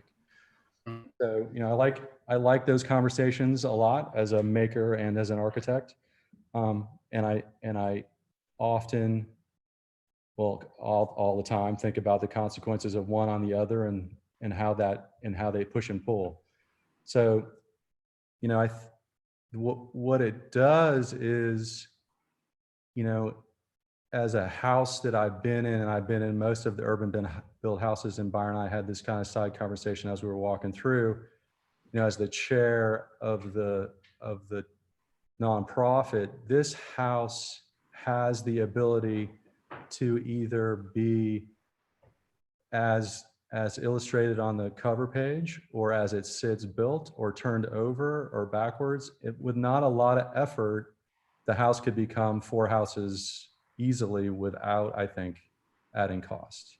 And that, to me, this kind of idea of not prototype but convertible, right? So I can change these certain things, and maybe if we have real clients, or that if we want to sell these things, or I want to sell a package to a contractor and say, I want you to build 3 with these different options, so people can see what those options are, and then we can go off into the world of, let's say, Phoenix, right?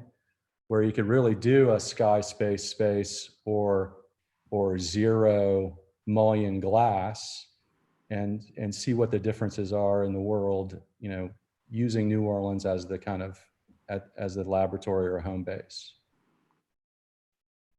So that's what I have to say. Is that all? You know, I'm gonna say more to you later. Anyways, Byron looks frozen. Either he's frozen or perplexed at what I was trying to say. I don't think he's frozen.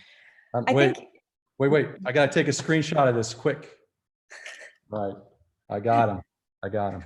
I think what you're talking about because we talked about that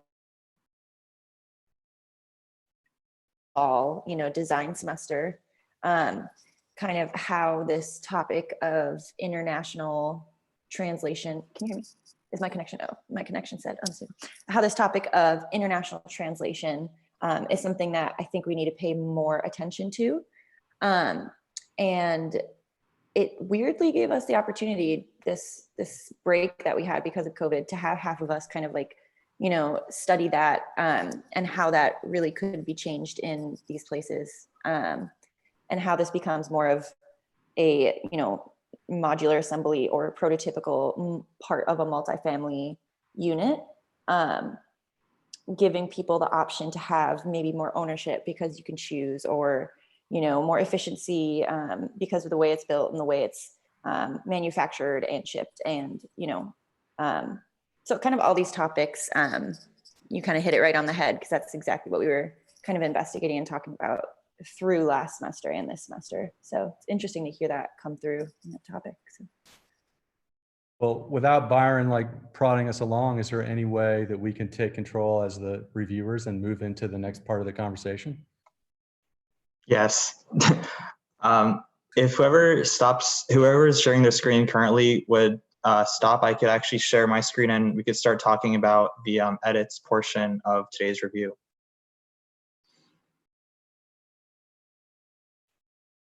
I don't think anyone's sharing their screen currently. No one's sharing their screen. Great. Okay. I'll do that then. Ooh, where are we?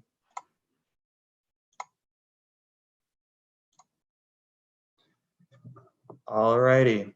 So my name is Eitan, and I'll be introducing the UrbanBuild 16 design charrette portion of today's review. Over the last few weeks, we were tasked with envisioning proposals for UrbanBuild 16. UrbanBuild 15 was still well underway, but construction had paused due to the COVID pandemic. It was during this period that we began thinking of how we could build upon this year's UrbanBuild house for next year. Though House 15 was already a successful design, we sought to push the envelope further in terms of the project's affordability, ease of construction, and potential for being a part of a larger multifamily development. Split into teams, we created a few designs that each build upon the current house in unique ways. Across the board, the proposals are of CMU construction rather than wood framing, and have simpler, more effective roof designs than the current house. We're excited to show you what we've created and hope that these proposals will act as a catalyst for the next UB Design Studio. Up first is Scheme A, which was spearheaded by Jorge. Hi, that would be me. So basically, like Eitan said, in this part of the semester, we're tasked to think about CMU construction method instead of doing a typical light wood construction in the States. And basically with this scheme, it's more or less the massing, it's rated as a heavy object. Hey, Tom, sorry. I just wanted to tell you all, my internet dropped out, but I'm back. All right, good. Sorry. You interrupted me too, Byron. I know. Of all the people I'd want to interrupt. Who's it, Eitan or Jorge? Jorge. I'm sorry. I apologize, but that's why I disappeared, okay? Yeah, no. So basically, like I was saying, I was taking this into CMU construction. And in Scheme A, as you can see, it was thought of as a mass instead of a shell, like the current UrbanBuild 15. And one of the propositions is to remove both porches, front and back, to have more space on the inside and at the same time give a better light quality as well. Basically, this mass is like a carving of openings. And then with the opportunity of those openings, you can get more better quality of light on the inside. And then as it looks on the outside, it's more of like a concealed mass. But once you get it to the inside of the unit, it reveals the space and it's more open. And then the light quality is very good as to what you would expect to see it from the outside. And this is basically the massing for the multifamily. And then in this case, you would flip around the units so that you don't have that big monumental facade in the front street, and try to break down the front facade. And then as you can see, wait, can you go back, Eitan? Yeah, sorry. Wait, what's happening? There we go. There you go. So in the floor plan, as you can see, it was played with the idea that this multifamily complex could be, as Nick said before, a convertible option, in which to the furthest right, you have a unit with 2 bedrooms. Then next to it, you have a 1-bedroom unit. And then next to that, you have a unit that borrows a bedroom or a studio from unit 2. And then that converts into maybe a 3-unit apartment, or a 2-bedroom, a 3-bedroom apartment, or a 2-bedroom studio apartment as well. And can you go to the next slide, Eitan? And in the floor plan, this would be Jorge, excuse me. As you walk us through it, can you use your arrow to walk us through it as you're talking? Sure. I can use annotate tool because Eitan is the one sharing. Yeah, great. So, okay, so can you go back again, Eitan, please? So, as I was mentioning before, this bedroom is borrowed from this unit. And then it's now part of this whole block as it's diagrammed. Okay. And now you can go, yeah. So this is the floor plan of that specific unit, actually, in which this turns into just the 1-bedroom unit. And then the front bedroom is part of the unit next to the side, like that. And at the same time, while I took space out of the front porch and the back porch, it was ideal to have the question was raised into which, yeah, we already have this front bedroom with a really nice light quality and experience of it all, being right next to the courtyard. And then you also have the front view, front facade. So what could it be done to the back bedroom, in which this case would be the master bedroom? So, and to even get a even better light quality from this box and fort that is the massing. The back porch turns now into a side patio for the master bedroom. And that also, which is not covered, which also allows a bunch of light to get into the main living space, which is the core of the building. Next slide, please, Eitan. And then in this diagram, in these diagrams, you can see where the punctures are and how those are treated as an exterior space and light wells, basically. And then to Sorry. What's happening? Wait, I have to get out of this. Yeah, you can skip me if you want. No, it's fine. It doesn't like when I go back. Okay. Yeah, so you can go forward too. Okay. Another one. There you go. Thank you. So here's just a simple massing of showing the process throughout this short month or so. And it's basically how it all started as, and then a few changes were made. But at the beginning, with that idea of eliminating both porches and then making the main space or the courtyard space having a bigger dimension on both sides, it was the idea that maybe that space to the side, that kitchen, could be a gala kitchen instead. And then it developed and moved into maybe it might not be best to have that gala kitchen there because of just circulation and configuration.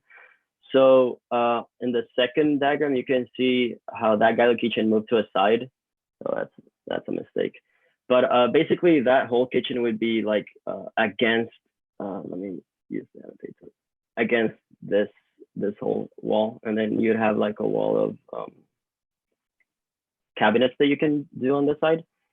And yeah, at this point, the plan was pretty much set. Just till the final phase where I just made a few final fixes to the plan just to tighten up the spaces and make them a bit more cleaner, like options, entryways, and just having a more fluid core in the living spaces. And next, I believe, are the renders. Oh, section perspective. So this would be a cut through one of the units, and then to the this would be the front bedroom, and then this whole volume would be the main core.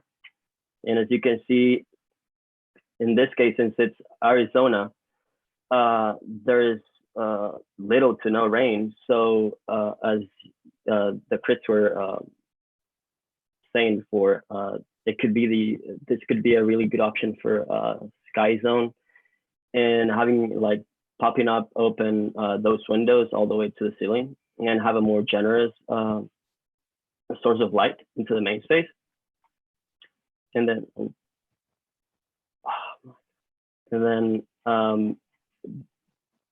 now if you look into the back, you can see that the massing has like incorporated this fence or gate to one of the sides. And can you skip one ahead, please?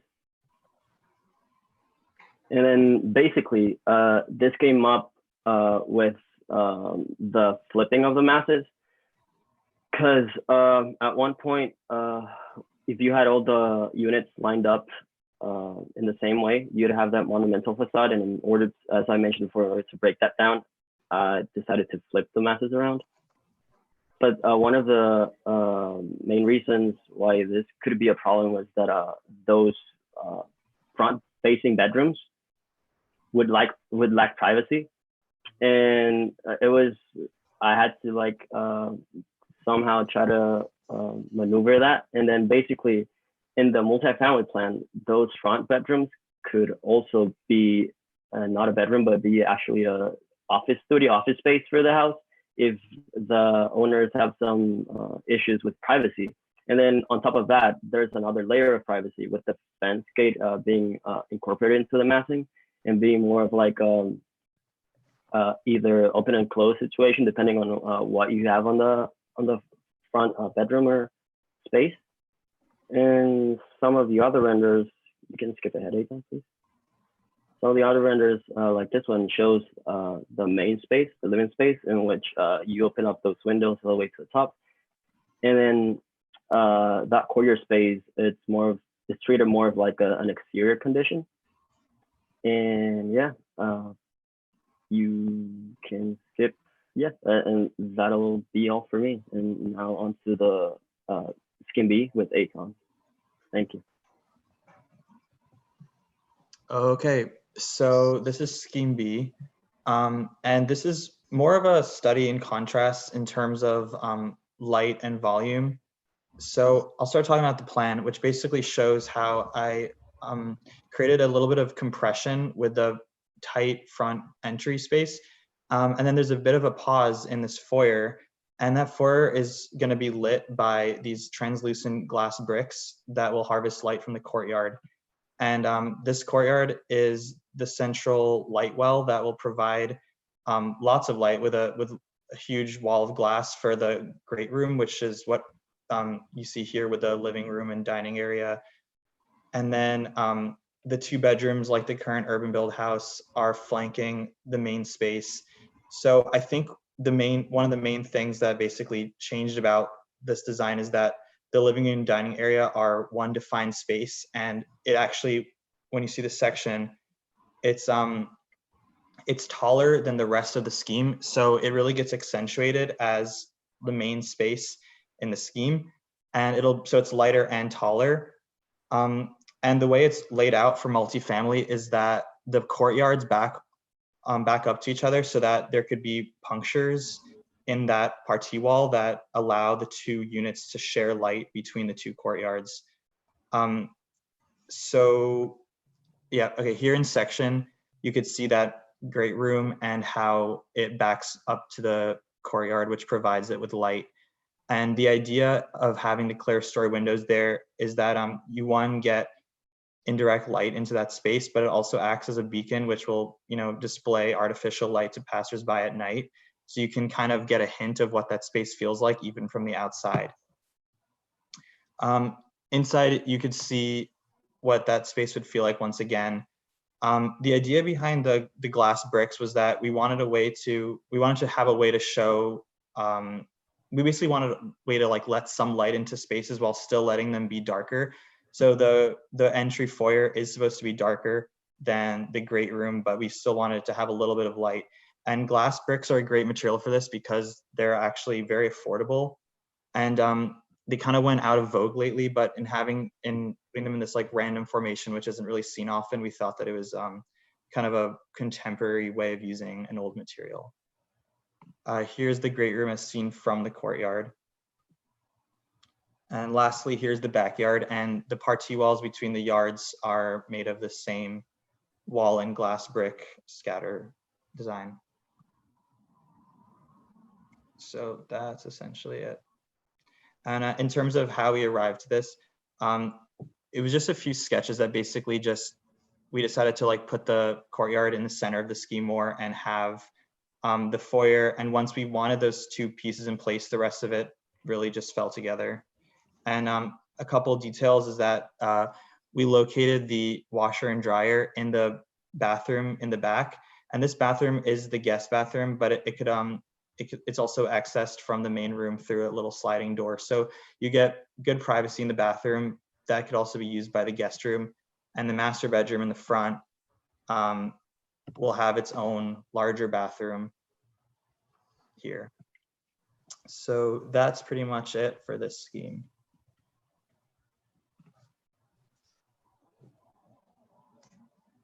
Hi. So for this scheme, I wanted to take full advantage of the interior courtyard, of bringing the outdoor space in. If you go to the next slide. And so as you can see, the courtyard really comes into the space with full glass windows. So as you're walking into the front door, you could see right through into the backyard and through the courtyard.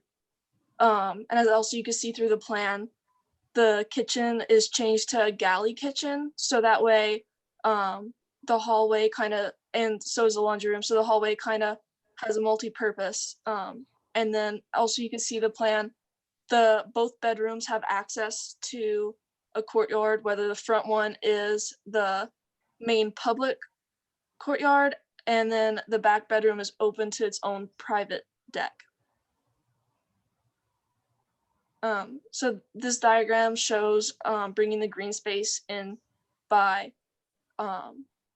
making the back of the house thinner than the front. So that way you have a long, green, lush alleyway attached to the courtyard. And so when you have these also 8-foot wide expansive windows in each bedroom that look out into this green luscious space. So these diagrams just show the how it started in the beginning of this really fast month to where it is now. So in the beginning, I got rid of the front porch area, and I had kept both bedrooms, one bedroom in the front and then another in the back. with a similar layout to what we have now. And then from there, I moved on to having both bedrooms in the back to take advantage of a public versus private, with the courtyard separating the two, and then being able to have more privacy of the bedrooms, to have larger windows and larger openings to look out onto like the luscious green space. And so this is just a section perspective of the space, so you could see there's only attic space towards the back over the two bathrooms and the bedroom. And I went with a simple roof structure of just a singular angle, since so much glass would be expensive, and we want UrbanBuild to be as affordable as possible. And with the CMU construction, that would save money as well. Next. Okay, so this is just an interior. Oh, these are just interior renders. You can see through the courtyard to the backyard. And you can see that that front sliding door for the front bedroom to have access to the courtyard as well. Next. Again, just a view from the kitchen to the courtyard. So you have access from the kitchen as well to just walk out into the courtyard for that outdoor, indoor living space. So yeah.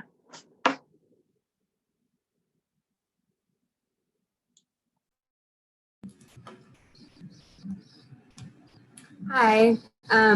So for this final scheme, we wanted to develop to further push the idea of consolidation and affordability.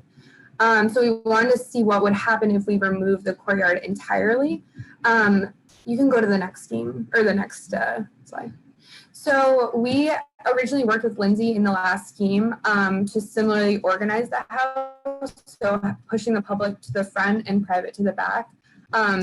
And originally we thought about how this could be flipped depending on the context. So if you wanted a more protected entry, this scheme could be entirely reversed, and the back would open up a little into a larger space in the rear. And then thinking about, you can go to the next one.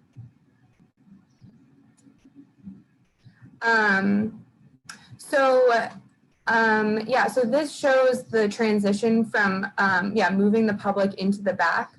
The next idea was to, instead of having this courtyard, wrap the two volumes of public and private in green. You can go to the next one.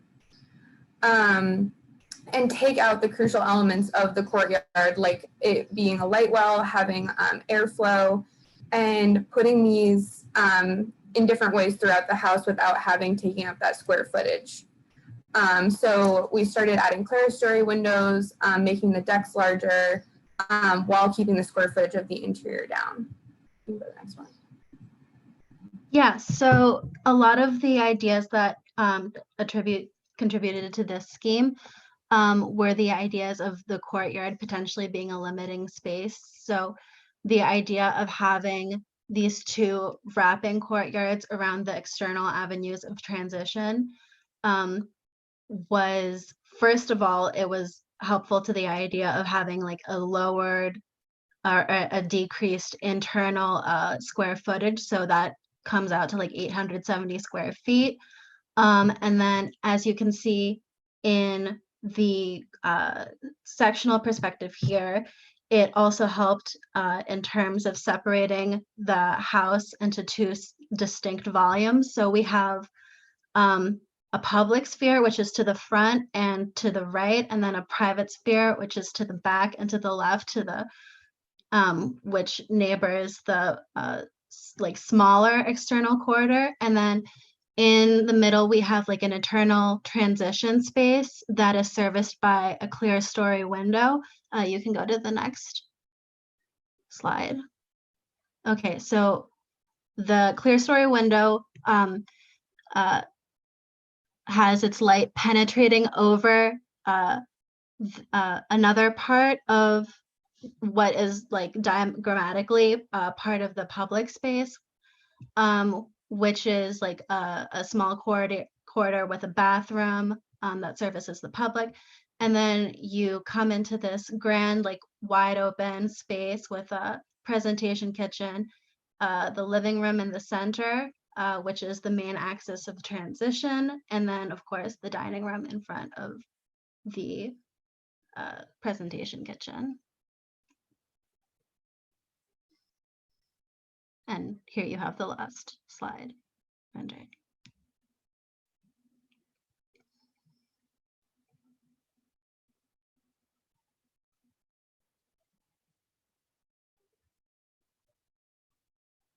So that's it for us.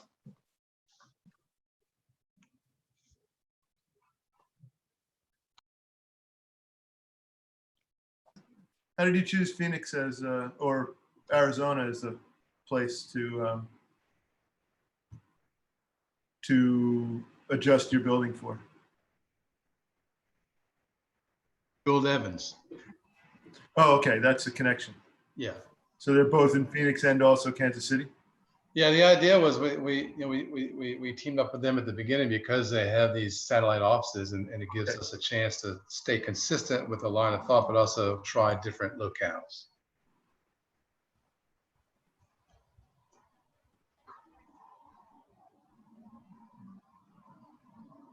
If you have comments about specific schemes, I could flip back to that scheme. Byron, did you drive the concrete block decision? Yes. Yeah, I can't say that I drove it, like meaning like I didn't drive, like, but it was you made it was a an decision effort not to do to that. get them to think about a different thickness. Right, that's my point. Yeah. I was also wondering about the height, like you really in Arizona, right? Most things are flat on the ground, right? You don't need all the steps. You know, you kind of just roll right in usually, right? Out to the pool, into the garden, it's all kind of one level. I wonder how, if that was considered, that might have changed things a little bit.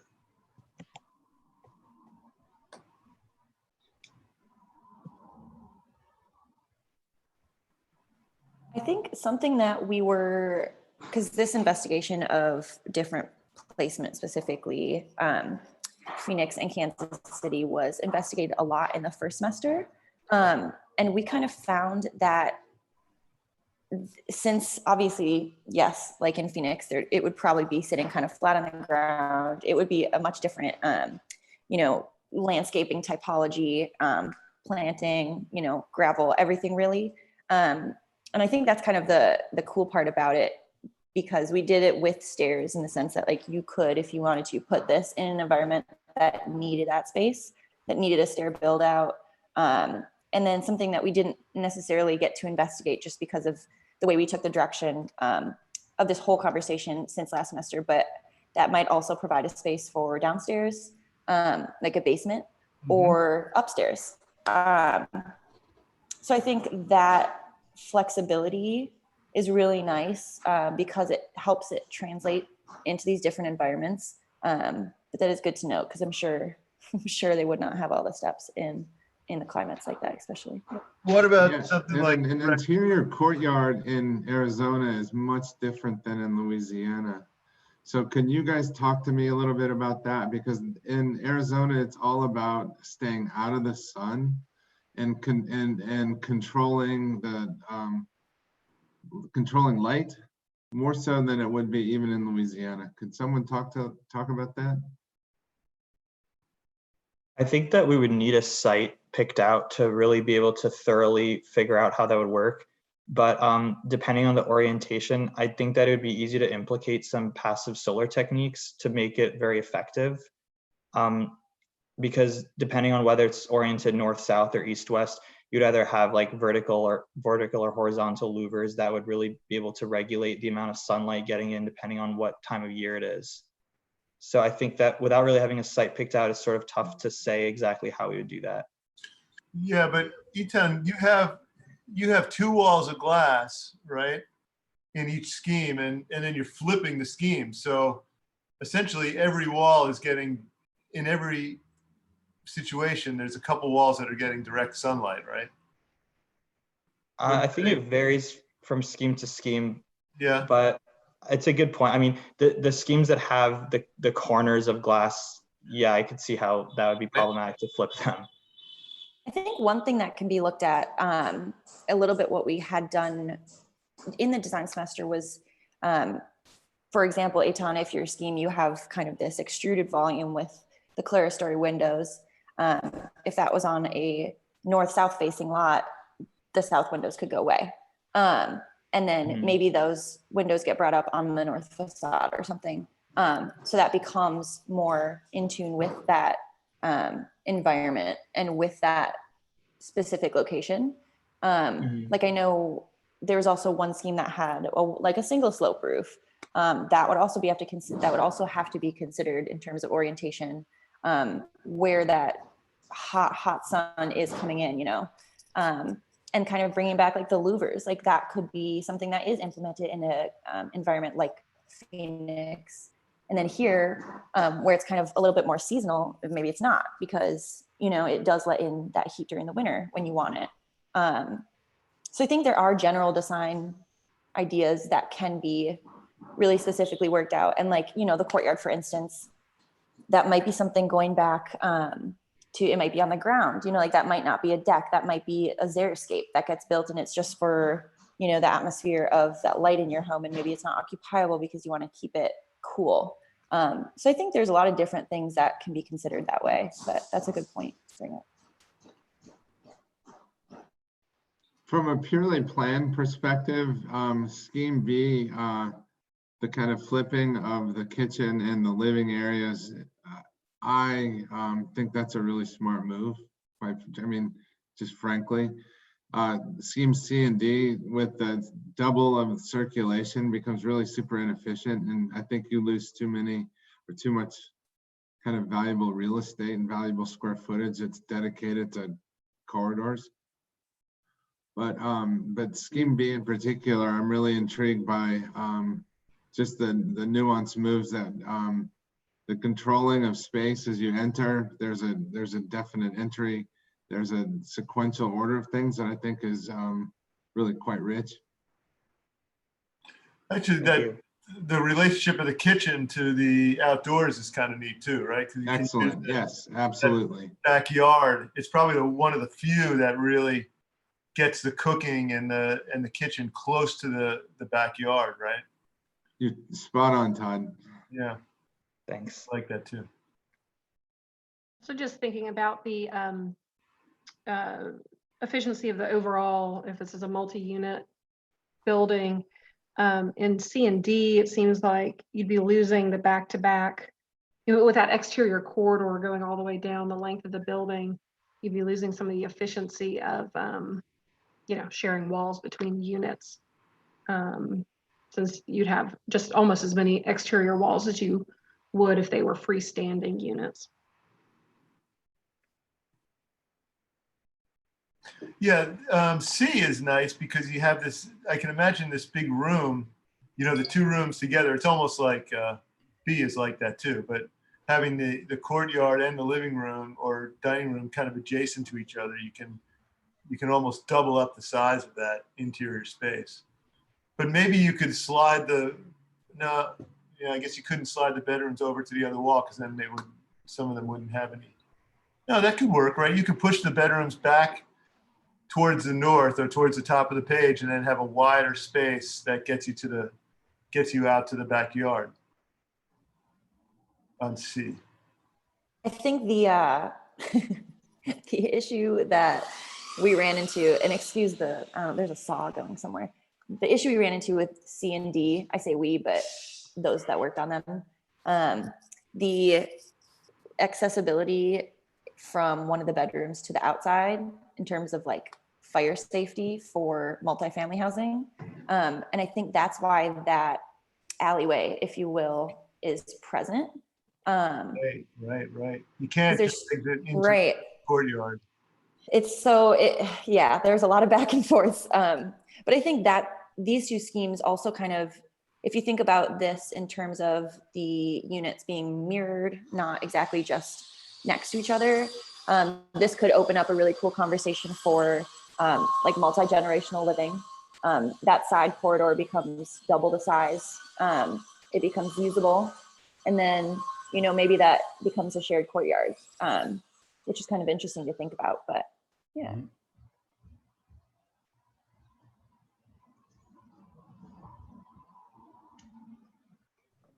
But it brings to mind the fact that we can't just uproot one plan and place it in another place entirely and have it work. Yeah. Right. It's not that kind of cut copy. This is going to be really easy kind of approach that, you know, being very specific to our vernacular, right? Our time and place becomes super important. Right.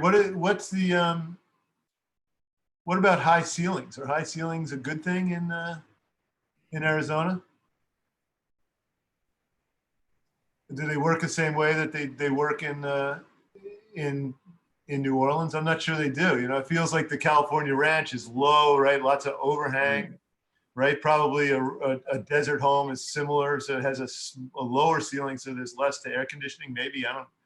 But it's something to think about, right? And then those high clear story windows, I really worry about in the courtyards because you can get really direct sunlight in there, right into the house. So how would you screen those, and how would you, and windows that are right up against the edge of the building? You know, these recesses that you have in the New Orleans house are actually pretty good, right in front and back. You're setting back the walls, so you shade those walls. But you know, maybe you could fit some louvers in that depth or something like that. Maybe there's something. Somebody had the first one, I think, from the street. It looked like the windows were more recessed, almost like like an adobe house, right? Where the window glass was set back from the face of the building. That kind of makes a lot of sense in a hot climate. Is there another set of Phoenix schemes, or are these the four? This is four. I mean, I think I'm just going to reiterate what I've heard. You know, the difference between the heat in New Orleans and the heat in Phoenix is something you hide from, right? So you press space hard with mass, and that mass affords you cooling and heating depending on whether or not the sun is up or down. In New Orleans, it feels like you want to be, you know, the heat is oppressive, but you want bigger spaces to let the humidity kind of be kicked around up higher and out of the way. So I think, you know, there are a couple of things for me that are at odds with just picking this up and moving it. One is, you know, I don't think the concrete block is fully fleshed out as far as a building material or how you might look at that in section, especially those section perspectives. And then this idea, I think, of, you know, we've all, I don't know if we all have, but if you've been to the desert and you've been in a dark, cool place and come outside, you become snowblind a little bit because it's so bright. And those transition spaces are really important on the inside when you talk about this idea of courtyard, and punched opening and massive wall and low spaces. You know, I think Robert hit the nail on the head where it's just not as easy as we would hope it to be to take a plan or an idea even of a building or a house and move it from one location to another without really, you know, pressing on some at least known or researched issues. Yeah, I think one thing that helped us in that sense was with Gould Evans and the Likens neighborhood in Kansas City. They have a lot of research done on that area in terms of, you know, the vernacular and the information and the typologies are already present, and how those relate to affordable housing. So understanding that context last semester, I think was really, really helpful in kind of creating those presentations that I know you're not seeing now, but I think it gave it a little more background and a little more, you know, reality of that placement. So it makes a lot of sense what you're saying about making sure that they fit into the chosen context, not just thinking of it as just because we thought of it as an international language and a modular system doesn't mean that it can be implemented that way. So in terms of this construct, I think that was really well said. In terms of this construct, I would have, chosen to just pick a site, like this group of 4, locate this somehow. So it's not just an abstract copy of something else from somewhere else, and pick a location and make that, even if it's fictional, pick a location and let that start to inform some of your decisions for the exercise. And Byron, that maybe not have been possible, but hindsight being what it is. It had a little bit to do with the constraints we were placed under. Right. We kind of had to come up with this, but also, I don't know that I agree, right? Like if we're asking them to develop a prototype, then I think qualities of the prototype may be adjustable per location. So I think it maybe isn't about a site. It might be about, hey, here are diagrams which show how this scheme would be oriented if the site happened to be north, south, east, or west, right? When we evacuated, when Katrina hit, I ended up in Tempe, Arizona, for a semester, right? And I lived there. It was hot. It was hot. But some of the best spaces I remember were these little tight, shady courtyard spaces, but never were they the same on each side, right? Like there was always one side that was more solid, one side that was more open.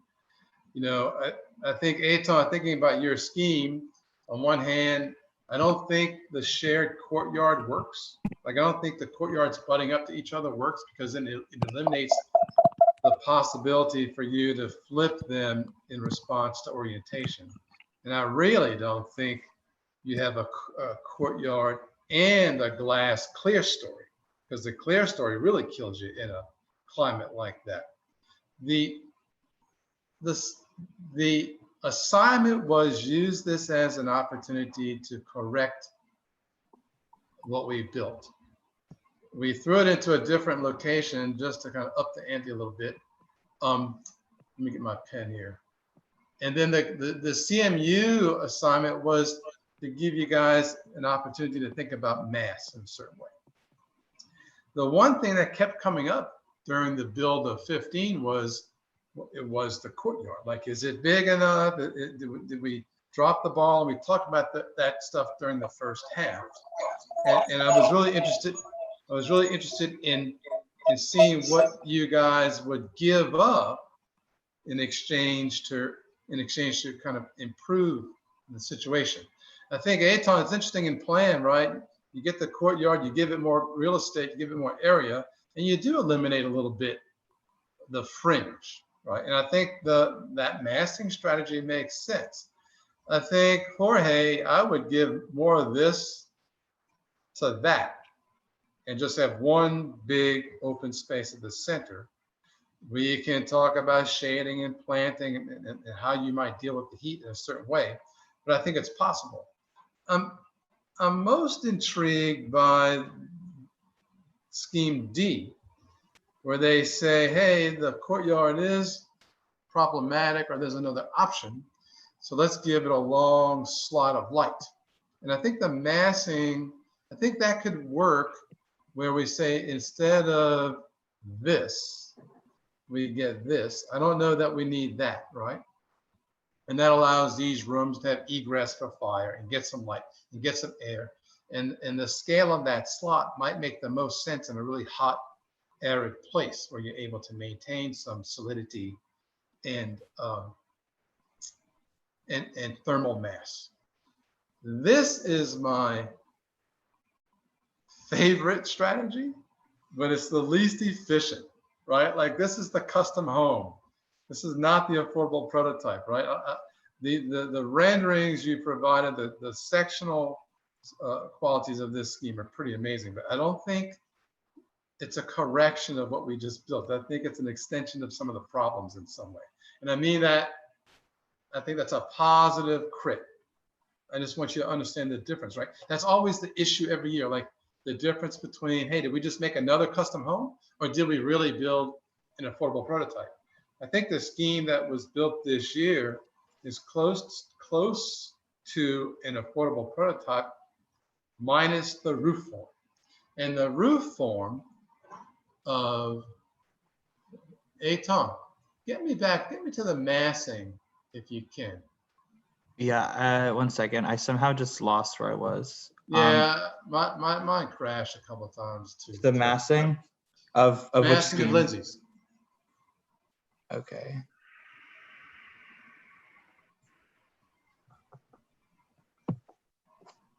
Right? I mean, that's the roof form that makes the most sense in regarding the scheme we built this term.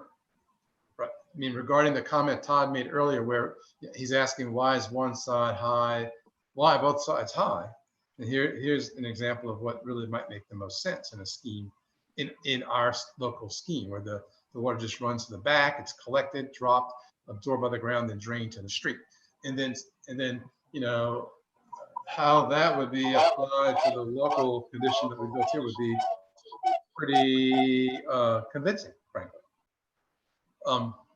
The roof strategy of, go back to look at massing C and D. I'm sorry, D, just D. I mean, these renderings are like high-end residences, right? They're really well done. Jorge, did you work on all of those interior renderings? Yes, I did. They look good. So this is an example of more complexity than we need in a roof form. So I wonder how this would be improved with simplification. Right.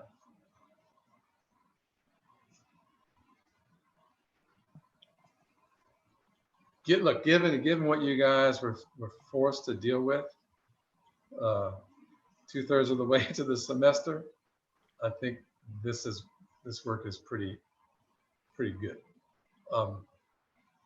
I wish we had time to talk more about the issues in Phoenix. I was just trying to get your mind to a different place. Okay.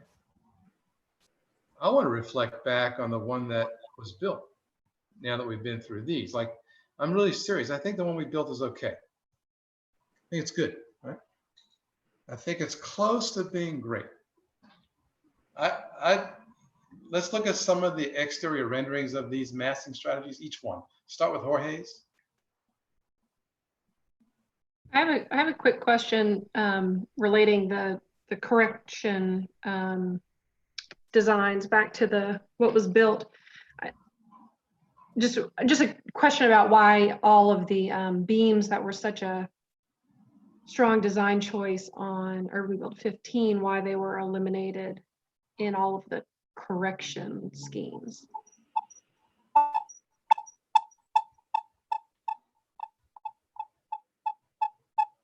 What's that squeaking noise? Is that just on my end? No. It's Alex fan, I think.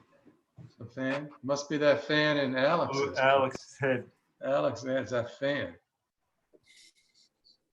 I think, I mean. No, somebody else is going to answer. Oh, I was going to say, if somebody else wants to answer, I've been talking. No, somebody else is going to answer. Okay.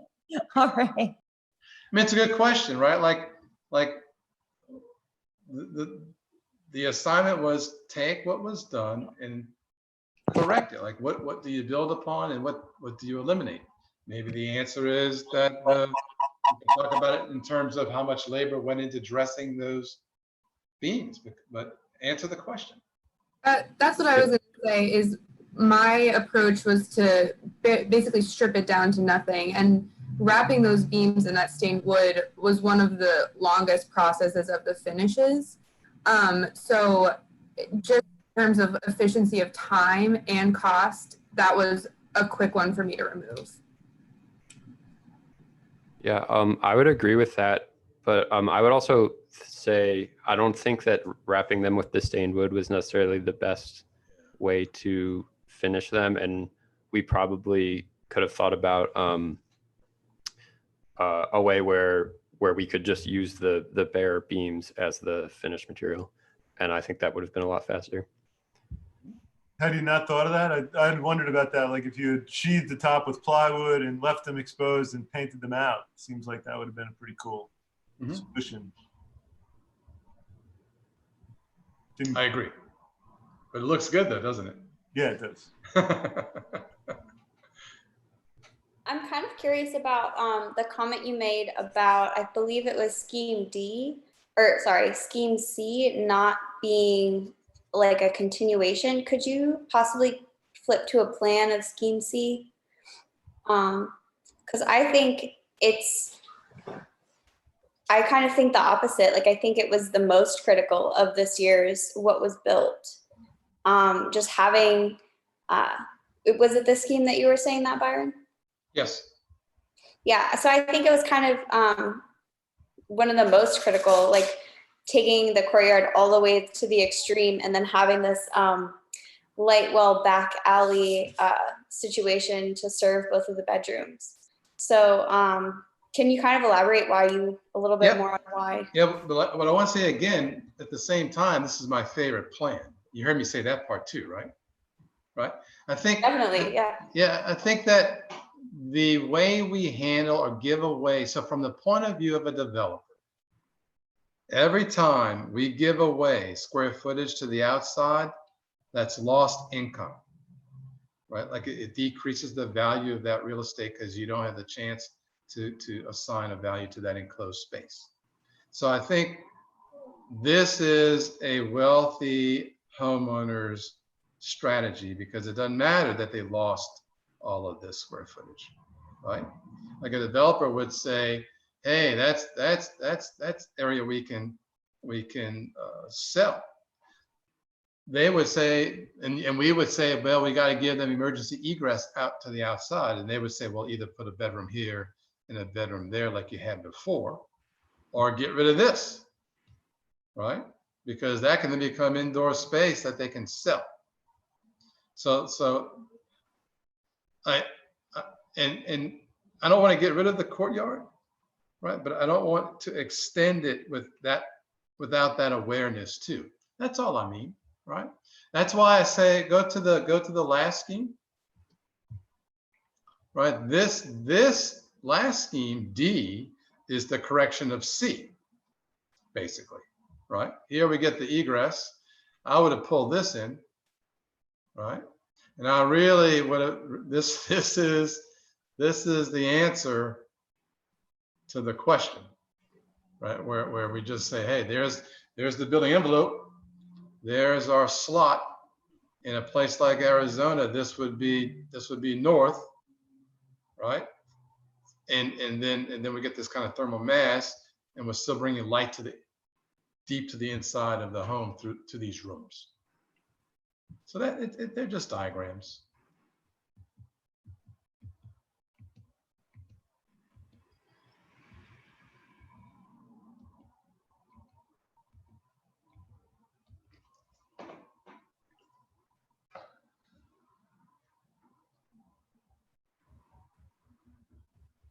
I wonder if there's any that would lend themselves to those beams, you know, because in Arizona, if everybody's got a pergola, you know, everybody's got a covering, you know, because you need it.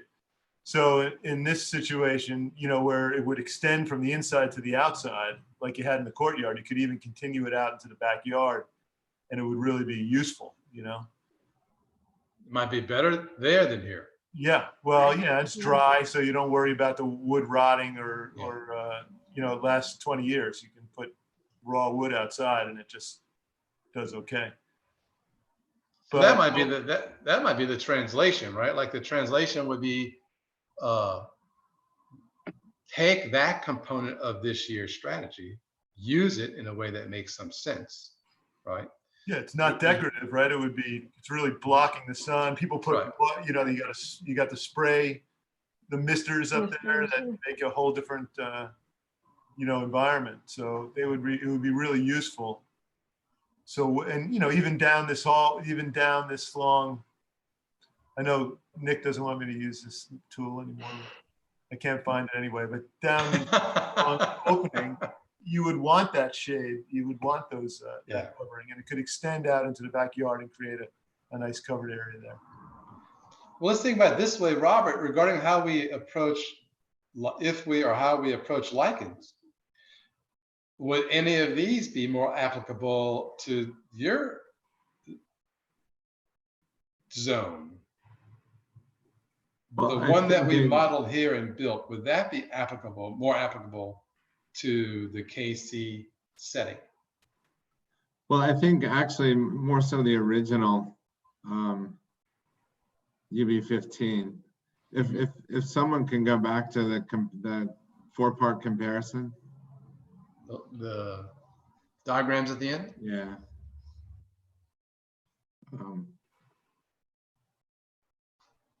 That one? Yeah, I do in terms of, yeah, I'm still kind of confused. I confessed about this idea of correction, because these are all completely different schemes, and I think there's really they're very thoughtful, but so many things start to change that are they too far away from the original to be part of the same family? It's an honest question. I'm not trying to be cheeky or anything like that. It's, you know, this idea of correction, these are different. They're not corrected. But back to your original point, ideas of enclosure and, you know, the so-called front porch or back porch culture is in the Lichens neighborhood and in Kansas City in general, very much a part of the kind of ethos. The idea of that interior courtyard could be important for all the reasons we've talked about last fall, and then what Dean Alday has kind of diagrammed previously.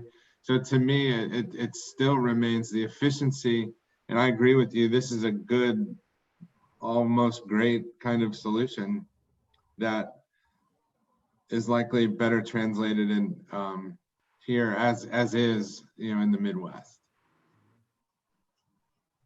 You know, you could, you know, nuances aside with, you know, do you do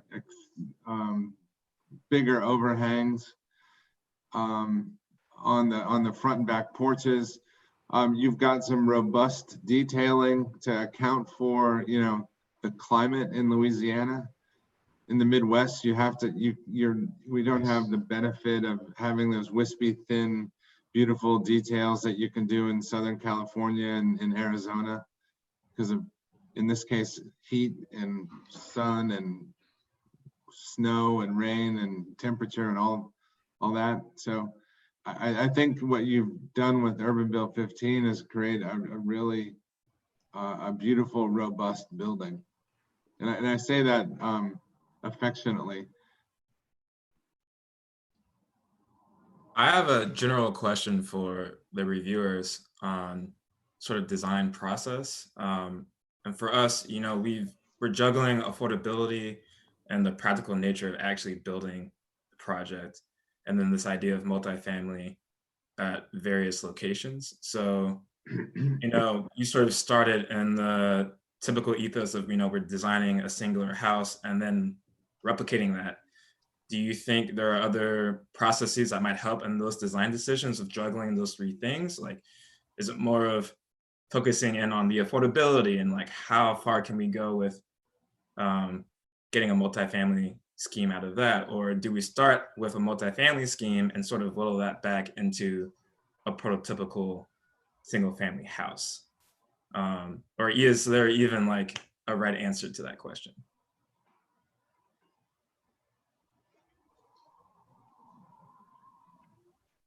Who wants to go first?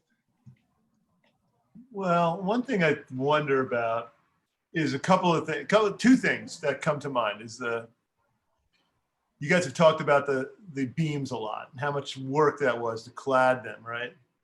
And then I also wonder about the flooring that goes. Do you have bamboo flooring throughout the whole house?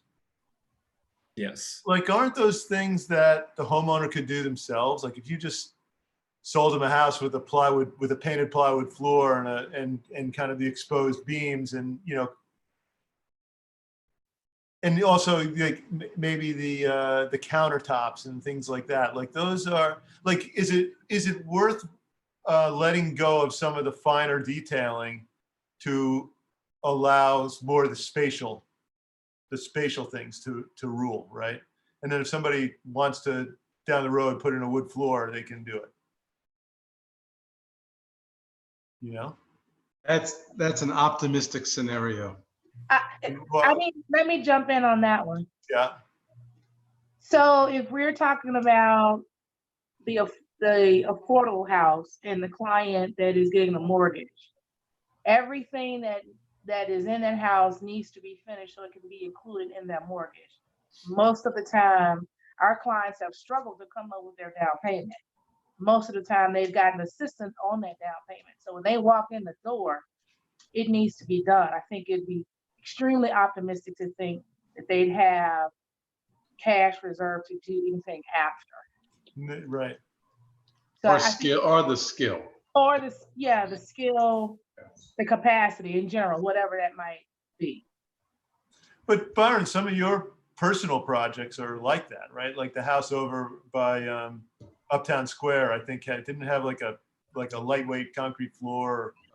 There's things that you did inside that were just kind of bare bones. They were functional and usable, but and what was the price point on that one, Byron? You don't have to say. I'm sure it was not my client that could afford it, right? I am rolling in the dough, Amy. So no, Todd. The answer is, I think about that a lot. And so my first response to your comment a moment ago was that's optimistic, right? You and I and Nick, maybe Robert, we'd be all into kind of getting in and doing our own floor and building our countertops and talking about the romance of that experience. Robert would do too. These people don't, they're not cut of that cloth. They need that service. Now those bamboo floors are not really bamboo floors. It's a bamboo water resistant veneer on a rubber substrate, right? Like in last year, remember last year we did the vinyl floors, right? Like these are cost effective materials that look rich. That's the skill we have. We can help to identify some finishes that have some aesthetic quality.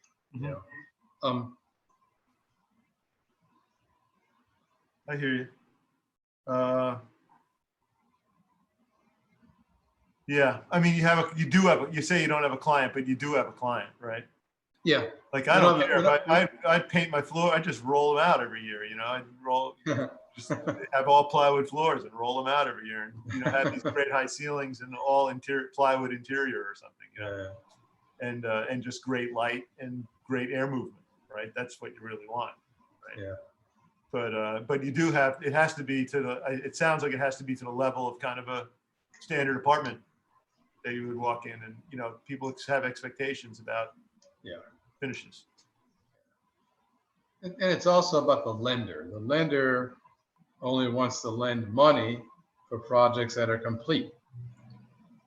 Right. There's two issues. There's two issues to think about there, right? That I think are really interesting, and I'm trying to help get back to the question and answer Taylor's question, right? So one is in an affordable housing scenario, the reality is you don't own the house, right?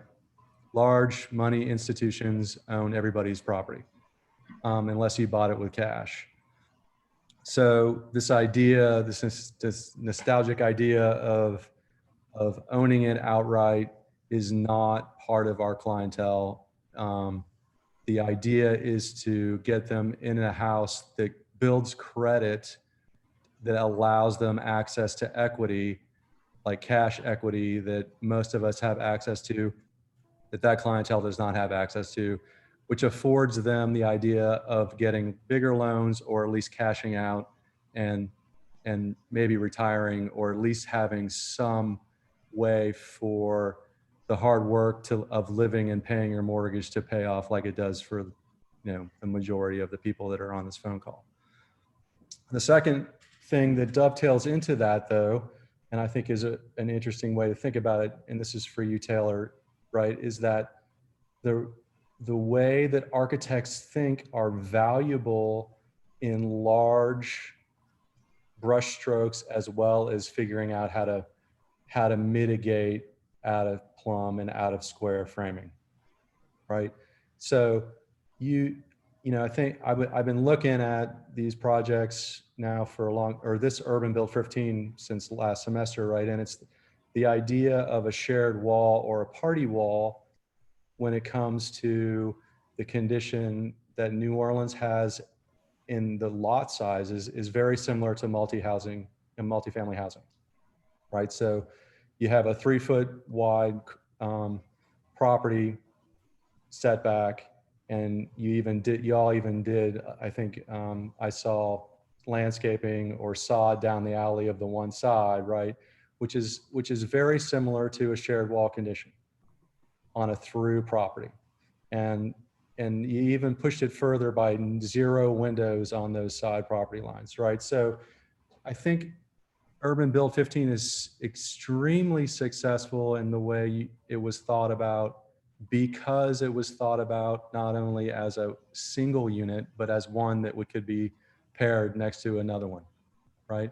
Whether it gets flipped around or the courtyard shift or whatnot, it's still a party wall solution, right? So those things in conjunction with larger ideas about letting light in, and then drilling down into this idea of not bamboo floors that look like bamboo, that are aesthetically pleasing for anybody to walk in, including me, right? So the floors look nice. That's how you kind of move from the smaller, as you would say, single house into a multifamily development. And I think this COVID thing has made this idea of affordable housing even more difficult to get your heads wrapped around, and how people are going to have access to wealth is going to be tighter. And that means, this house, which I think is the closest, I think Byron said it, and I agree, is the closest that we've come to an affordable house, right? I can see this house being professionally built at a cost that is affordable. Yeah. And I can see it being built as is, nothing changes, right? So don't change the windows, don't change the way that the beams are skinned, nothing. That it could be done in a way through expedience and professional kind of experience, for a price point that is affordable to the clientele that NHS is constantly talking to. Now I can see it being, as Todd is saying, changed in a way, architecturally pushed to the extreme in an architectural way. And I think, what UrbanBuild brings to the table, which I love so much and I enjoy talking about, is the idea of looking at the renderings that you show, right? And now knowing the difference between those renderings and the reality of the thing, right? If any of you center line an outlet under one of those windows in your professional career again, then I'm going to hunt you down and kill you, right? Even on the back wall. So I think there are things that you should know, that you intuitively know, that you learn along the way, and now have the facilities to understand when you draw the consequences that you have on the built environment. And I think that's really important. Well said, Nick. So I've been contemplating this idea of like what it means to be in service. especially, you know, we've been thinking about it in our studios for a while now, and especially in the last 2 months. But, you know, we are in effect a service industry as architects and designers, right? We have clients with whom we have to make decisions on behalf or help them and consult with them. But with each one of our projects, we bring to bear a certain level of an extensions of our own individual ambitions, right? And so this process that you've undertaken is a little bit of, you need to kind of curb some of your individual ambitions for the greater good, right? Or channel your individual ambitions to be better at X, Y, or Z, better as a communicator, visually, verbally, on a construction site, however that may be. So I find it really interesting to echo what Nick had said, going from having benefit of sitting through some of the design reviews last fall and seeing how this thing has manifested itself. And we can cherry pick here and there some of the things that are right or wrong or whatever, but this process has been like invaluable for all of you. I can tell, and you're changed because of it. I still want to ask, you know, who are we in service to, right? You know, you had a client here that is a non-client, as we've described. You know, you're making forecasting decisions based on speculation a little bit. Byron brings to bear learned knowledge. Nick and Amy bring a certain kind of expertise because they know the people that will want to live in these places, but you're having to be speculative, and that's an important distinction. And that's why I brought up the idea of if making up a site, like we need to make up constructs or constraints, because to me, like the idea of a blank sheet of paper for anything is the most frightening thing I can possibly imagine. Something without constraints. And so I think that's some of the things like that. I'm kind of rambling a bit, I apologize, but the idea of like circling back to think about what and who we're in service to as an industry is something I would kind of maybe pose to the group.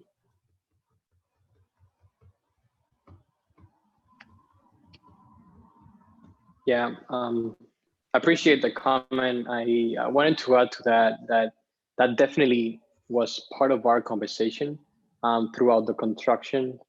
And one special moment was we as a team were debating whether to leave the beams exposed in the back bedroom or not.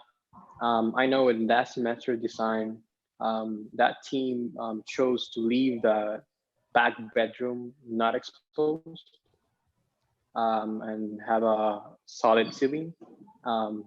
Yeah, Jess is just laughing because he's the one who did it. So yeah, we as a group were discussing it, and some of the answers that we got is all of these decisions depends on who's your user, and in this case, who will be the person that will be living in. I think at the end it will be a personal decision whether to leave something exposed or not.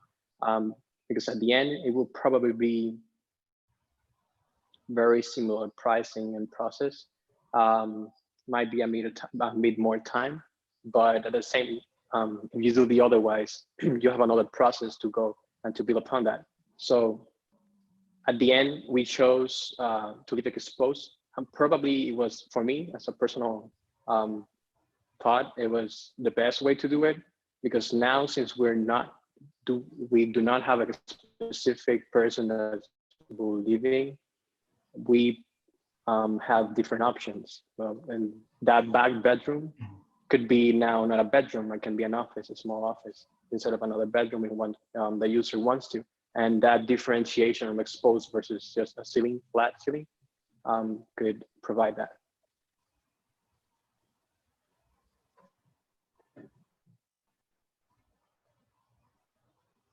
Yeah, there are a couple of things we need to point out.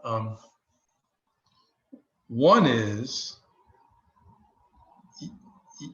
the making of a floor plan for a small house that really works is not easy.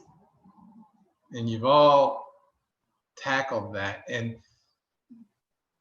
the first, chances are the first projects you get to do on your own will be homes, either for yourselves or for friends or for clients, right? But it's an interesting assignment and interesting experience to realize that every square inch matters, right? And the way a door swings and where the switch goes and how deep a closet is and where the shower is, the difference between a shower and a tub. And it is a science, right? Making these things efficient and work, and understanding the difference between having 3'6" between island and counter and 3 foot between island and counter is huge, right? And I think you learn that in time, in practice, on projects of this scale. I think that's an important lesson with all of these. And you apply that attention to detail to larger projects in a better way. Even from the days years ago when I was making furniture and cabinetry, and Nick, we all had our own shop, and for a living we were building those things for clients. Having those smaller experiences has helped us to tackle larger problems. Really, it really does. So working on a house will help you design a school building, right? It'll help you to really think about how elements come together. Just trust us on that. You'll learn that in time.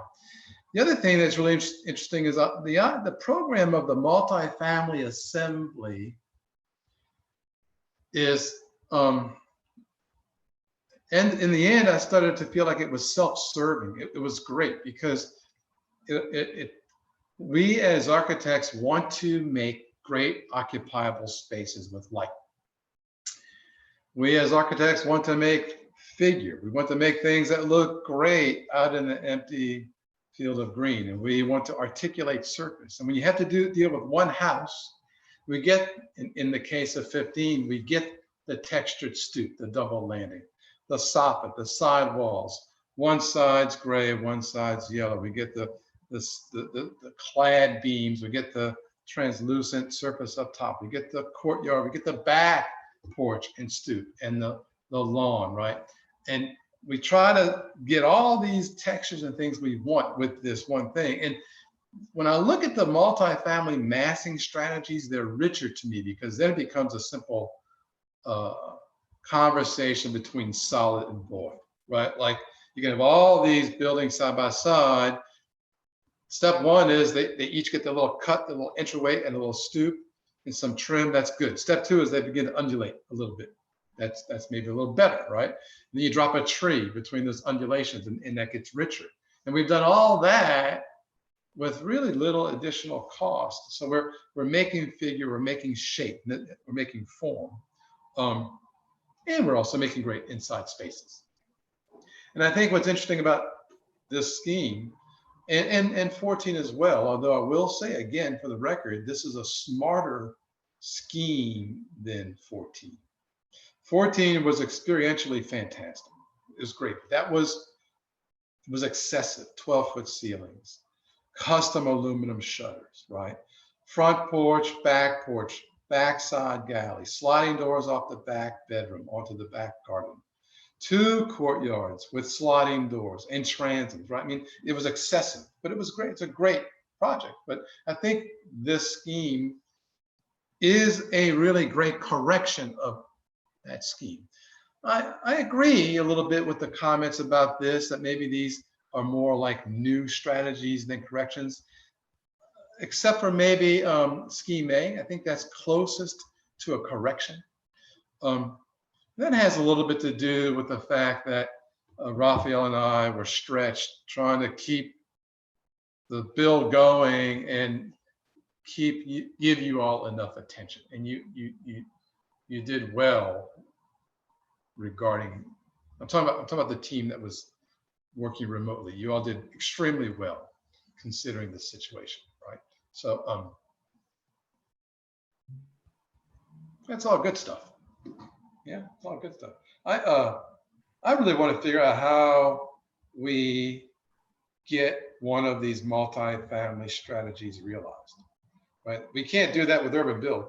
All we can do, I mean, maybe in another way, in another fashion, but we only have time to build a model of a residence, of a scheme.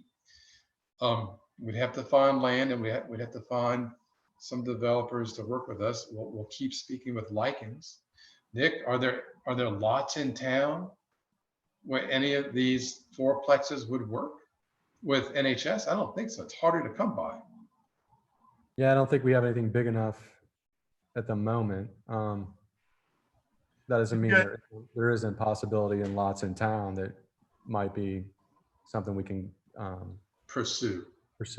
Yeah. Last time I was in town, I was interested in that project that Jonathan Tate did down near Chapatoulas, that kind of got a multifamily project on a small lot, right? But it's pretty interesting. I haven't really looked at the plans, but what is that, about a quarter block maybe? It might be half a block. I don't know if it goes all the way through the depth, but maybe. It's a quarter of a lot, but it's a big. It's big. I live 2 blocks from there, and it's like a big warehouse block. So it's not a standard. I think it's a bit bigger than a standard. I mean, the interesting thing about it, if you can tie lots together, like you get a wider amount of area to work with, right? Right. In fact, you can buy 2 lots side by side and not even go through the effort of getting them re-subdivided into one. You can just build across the property line, and the moment you do, it's 1 lot. Oh, really? Yeah. You don't even have to. You could put this this firewall or this party wall right on the property line. Yes, if you actually could, if it's one structure. Yeah. And then that becomes 1 lot of record with a history of being 2 parcels. Can you do that with a third and a fourth? You could, but then you're still within the limitations of that zoning district. So if the area is only zoned for duplexes, and you make the lot bigger by joining several adjacent lots, you still can only build a duplex. I mean, a double, doing a shotgun double, but on 2 lots would be kind of an interesting project. That would work. Yeah. Yeah, that would be cool. Yeah. So. So Byron, when it's safe to kind of travel again, or however we need to reignite the Lichens folks, we can certainly do that in due course here very shortly. Yeah, well, we'll put together a little collection of this work and make a little presentation for them. And yeah, well, all of our worlds have been kind of jolted a little bit. We're not as willing or able to hop. We're hesitant. We're not going to hop in a plane as easily as we used to, right? That kind of thing. But we'll figure this out. Yeah. I'm gonna get a really fast call. I wanted to ask Sarah Allen. Sarah, what do you think about what's special about this project, this house, when you walk through it? I don't know how much you were involved in it, but you've been there, right? Yeah. So up until it's great to see all the walkthroughs and everything, since I haven't been there since gosh, I guess since like the drywall was going up. I wish I could be there to really feel how that courtyard. Oh, you haven't been there since it's been completed? No, I haven't been. No, I haven't. Sorry, my dog. But just as much as you know, what do you think is successful about it, special about it, different than last year's?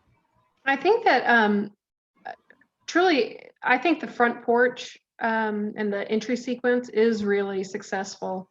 When I was still on site, we'd all end up, well, sometimes using as a work surface that slightly lower porch out front, or sitting there, and it does tie into and relate to the adjacent 2-story building much better than the overall. That porch definitely helps soften the blow of that pretty stark elevation along Harmony Street. And I'll also say that the porch, I think the proportions of the larger porch as you're going up to the front door worked out surprisingly well. I think a big benefit was having the high ceilings and that light coming up down from above. So I was really glad to see that that did stay from the fall semester into what was realized. I do think the courtyard, having not seen the courtyard in person with the gutter attached, that really big gutter attached, I think that really made a big difference in that there's not near as much sky that you're just seeing, and then of course light coming in, than even before that honkin' gutter went on there. Necessary gutter, but honkin' gutter. And but otherwise, I think it's a really nice space, and these guys worked very hard up until the obviously COVID situation, but then worked twice as hard after, and we're really passionate about getting it done. So I was really impressed by that, and I was sad that I couldn't be there to help out, but yeah, looking forward to seeing it in person soon. Cool. I agree that my favorite part is its proportion and the way it engages the street, and the way it kind of addresses both. There's a 2-story house on one side and a 1-story house on the other, and it kind of mediates between the two in a way that's pretty successful. I really thought that, and that deep entryway with the light seems really great. Yeah, but the as a student, I worked on UrbanBuild 12, which had I think the proportions of that porch were really similar. It was deeper than it was wide, and that was a huge, it was a huge criticism, but it was an odd detail to that building. How dark that porch really kind of became. The owner ended up, filling it with plants and things and made it pretty nice. But I was happy to see that the solution that came, the correction that came with this UrbanBuild 15, 3 prototype. With a light. Yeah, with a light coming down, and just it seemed much more special of an entry sequence than some of the other prototypes in the past. And one thing I think is my biggest challenge with it is probably its connection to the backyard. Like, I just wish that back hallway was 6 feet wide instead of 3 feet wide, and had the same light well or something, and just connected the kitchen better to the outside. It just feels like when you have to go through that room with the fridge and then down a little hallway, and that's going to be a tight spot, right? When everybody's got a red plastic cup, right? Trying to get past each other. I think that's a good comment. And then right now I'm walking through the house if anyone wants to jump in and see the video. Yeah, how can we make that full screen? Go up to the right and just take and click. We got to stop sharing screen first. Byron, actually, if you're going in and out. If you hover over Chewy, can you hear me? Yeah, I hear you. Okay, if you hover over Chewy's little box, like so your little screen, tiny box, you can click, and then it says pin video, and that'll keep it up on full screen for you the whole time. It's like you hover over, and there's a 3 dots in the top. Yeah, there you go. And then you can just unpin it when you're done. The one other thing I'll say about, and I know there's a long list of things that were discussed throughout the semester, detailing and finishes and all that, that we weren't able to get to, obviously, but the landscape was also a big discussion throughout the semester, which, now it's sod, it looks very nice and clean and pretty in the photos. But there was a lot of thought that a lot of the students put into making this a more efficient landscape, both for water retention and shading and all of that. Because there's an interesting front yard condition because of that angled lot. That was a bit of a benefit to this lot that we didn't really get to take full advantage of, but hopefully the next owner will be able to expand upon that. That has everything to do with the time. Yeah. You know, like really, we all now understand in hindsight, if we had been able to keep going without having to disperse due to the COVID, we would have been able to do all that stuff and more, and enjoy the French Quarter Festival and both weekends of Jazz Fest. It is pretty remarkable, though, what's been completed with all the other work that was done and half the crew being somewhere else, and it's pretty amazing. Can you tell me, Byron, is this house the same square footage as last year's? Yeah. And is it what was the difference in cost because of all those price? The cost is about the same, frankly, because we had to use some money to hire people to do some work that we typically would do ourselves. Okay. Right? So like I had to bring in the sheet metal guy to help us with the roof and with the walls. Thank God, right? There is one big difference between this year and last year. We have the same amount of interior square footage on both schemes, but last year's project had about double the amount of exterior deck space. So, and that was expensive. Yeah, but yeah, I mean, you had clear story windows and you had two courtyards. More windows, more deck space, higher ceilings, right?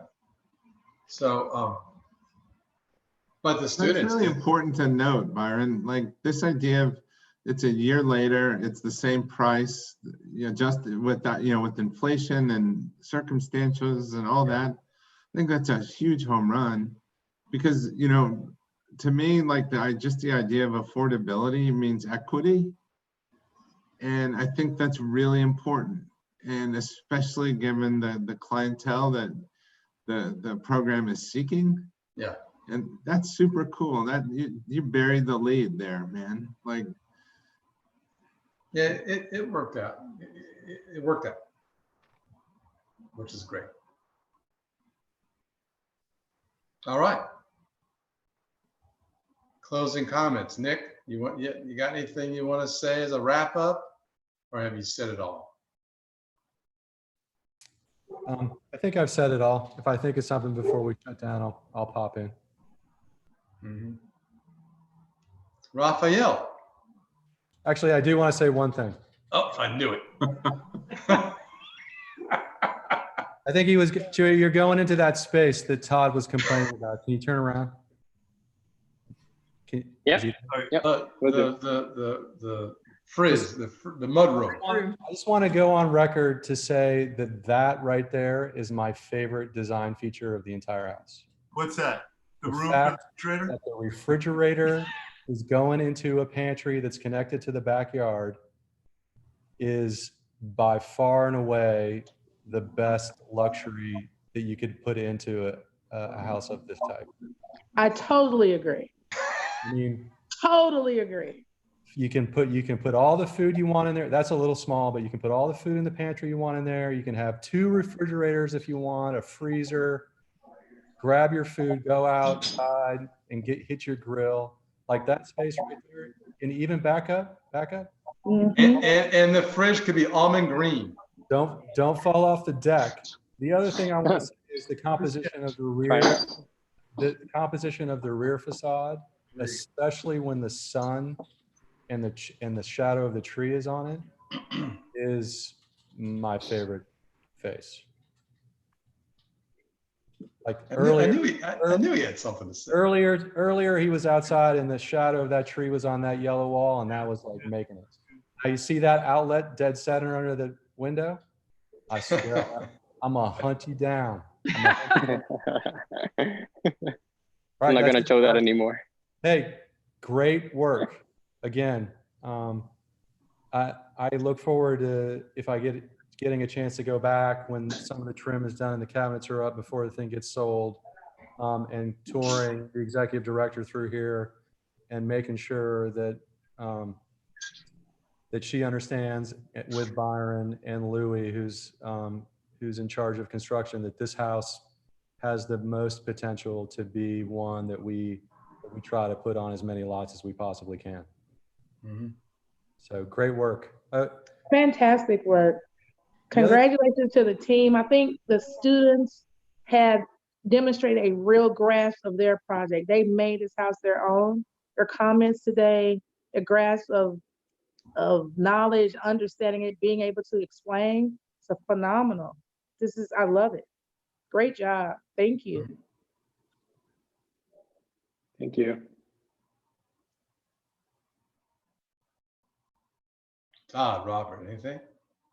Oh, wait, I was asking Raphael earlier.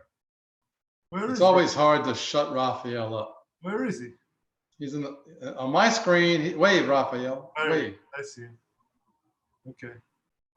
So Raphael really, when all hell broke loose and we had to deal with this virus and we had to keep the build going and keep these other students working remotely, it would not have happened without Raphael, because he was able to meet with that other team. And they're also in the process of making a little booklet that's a document of all the efforts.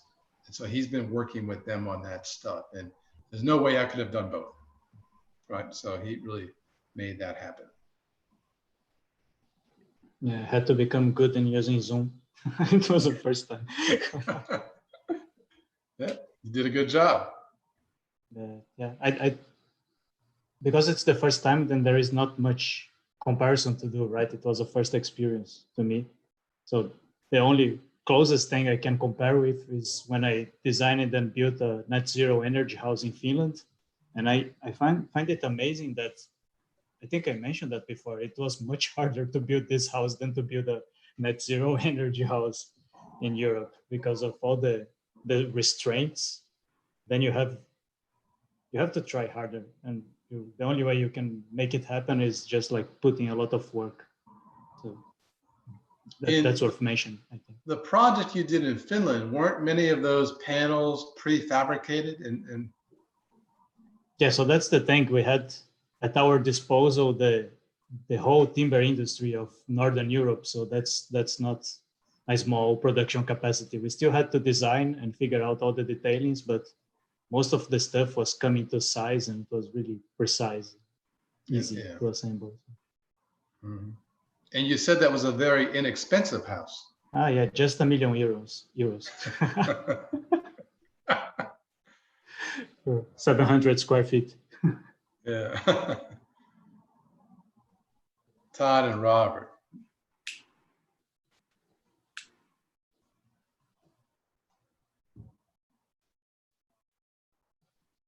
Well, I think a lot's been said. I just want to congratulate you guys for sticking it out and having an amazing semester. I'm really proud of you. I was watching progress, as you were going along, and Byron was putting stuff up on Facebook, and just the fact that, we're at a dead stop here in LA. I was working with my students all on Zoom the whole semester, and just that you got out there and made the best of the semester, whether you were rethinking the project from a distance or actually on site building it and completing it. It's really an amazing effort. So congratulations to all of you. And I just wish I was there and walking it like I'm able to often. So best of luck to all of you. Yeah, I'd echo what Todd said, that I wish we were all together. Obviously that couldn't be the case, but I'm proud of you all as an alum of Tulane, as a citizen, and as a kind of professional, that you've taken this on under the circumstances. You're certainly going to remember this semester. And I think it's going to influence positively the way you kind of become a professional on down the line. And so don't forget about this. Again, that idea of in service, we're in service not only to our profession, but you've learned about how to be in service to your community. And that's awesome. So well done. Do any of you all want to say something? Any of you want to add to this? I'm sure you're all well rested and happy to speak for another hour or so. No one's tired. Look at Lena. I'm proud of Byron too. Oh, please. So you guys did a good job. This has been That got a laugh in my office, by the way. Good job, Robert. no, you guys have I think worked through one of the toughest experiences we've ever had with this whole work from home order and scare. And it's still a problem, right? This is not going to go away. We need to figure out how this influences the way we run this program next year.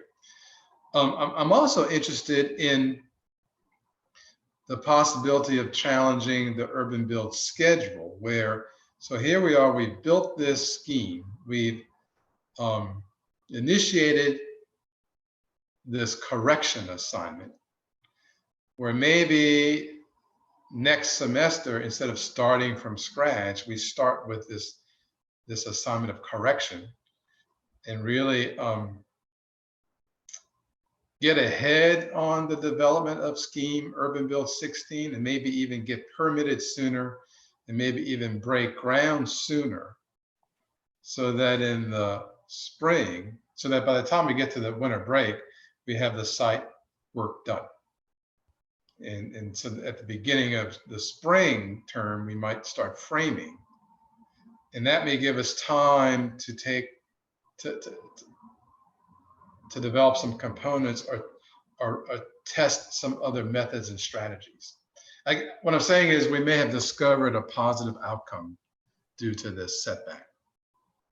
We'll see how that goes. You know, I'm going to think about that this summer. I was interested in what Robert was saying about that, Byron, like that idea of how do you kind of develop the, develop it without going too far astray from the prototype, right? And, yeah. It seems like on those 4 we were looking at, like the party has to work on every one, right? You have to kind of establish what the real party is, Yeah. In a really simple way, and the individual projects can't deviate from that. I think that's right. I think that's right. And we could easily make that assignment at the onset of the term.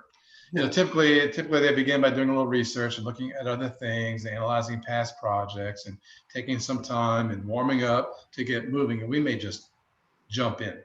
Yeah. We'll see how that goes. You all worked very well together as a team, right? I've told you all stories. There have been some years where I had to separate people. I've had to be sure not to pair certain members of the team up with other members, and you all were fairly cordial. Almost all of you were cool, and it was really nice to see you all deal with the problems. And I really do believe it was the right decision to stick to the plan and treat the side alley wall as a salad to see how those interior spaces work, because I think it works. I think the courtyard, of course, brings a lot of light and air to the center, but it's also pretty amazing to be in that space and see past the courtyard and out through the front doors, and then past the courtyard and out through that little sliver of light at the back door. And I think Todd's right, if that back door was a little wider, which could have happened on a more standard lot. This lot was 2 feet more narrow than the standard lot. That was a 28-foot wide lot, or something like that, wasn't it? Was it 28 feet wide? So on a regular 30-foot wide lot, we could in fact get that back alley to work better. I still think the little sliver skinny front porch, while I agree with the comment that step down that porch helps us contextually, I think that could be eliminated. And I think the back little sliver skinny porch could be eliminated. And I think that the overhangs and soffits could be eliminated. And then we would take those savings to make that courtyard greater. I think, though, it's most successful when you do that as a multi-family component rather than a single. So we'll figure that out. We have a little bit more to do, but we'll do it. We'll finish the house. The cabinets come into next week, and the light fixtures come Friday, and then that's it. right? We gotta get inspections and the C of O. And then we get our final permit. So we're almost there. Okay, and a few of you can stick around and help finish. I know you're all dying to just come Yeah, back. you gotta finish. You gotta finish it up. Yeah, it'll be easy. It'll be easy. Okay. Amy, Louie, anything to say? All good? All good. I love it. All right. Love it. Love it. Thank you. Thank you. Can't wait to come walk through. Good. Great job, Byron. And thank you. And to It the looks good. students. It's exactly what I wanted. It looks like the way we thought it was gonna look. I really like it. All I right, really good. like that one. All right, thanks. We All should right, make bud. more. All right. Say goodbye to our visitors, and I'm going to stick on the online with the students. Okay.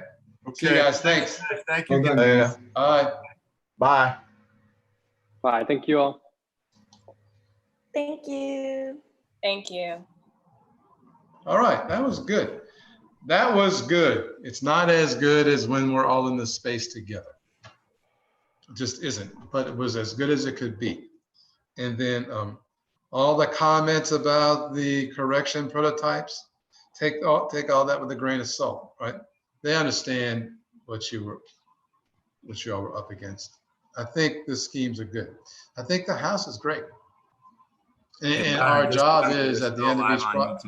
And our job is at the end of each project to be critical of what we did. So I mean, we're not supposed to sit around and say, "Oh, that was great," or "That was perfect." You're That's still not, on YouTube Live, you know, just FYI. still on what? YouTube Live. Oh, shoot. How do I turn that on?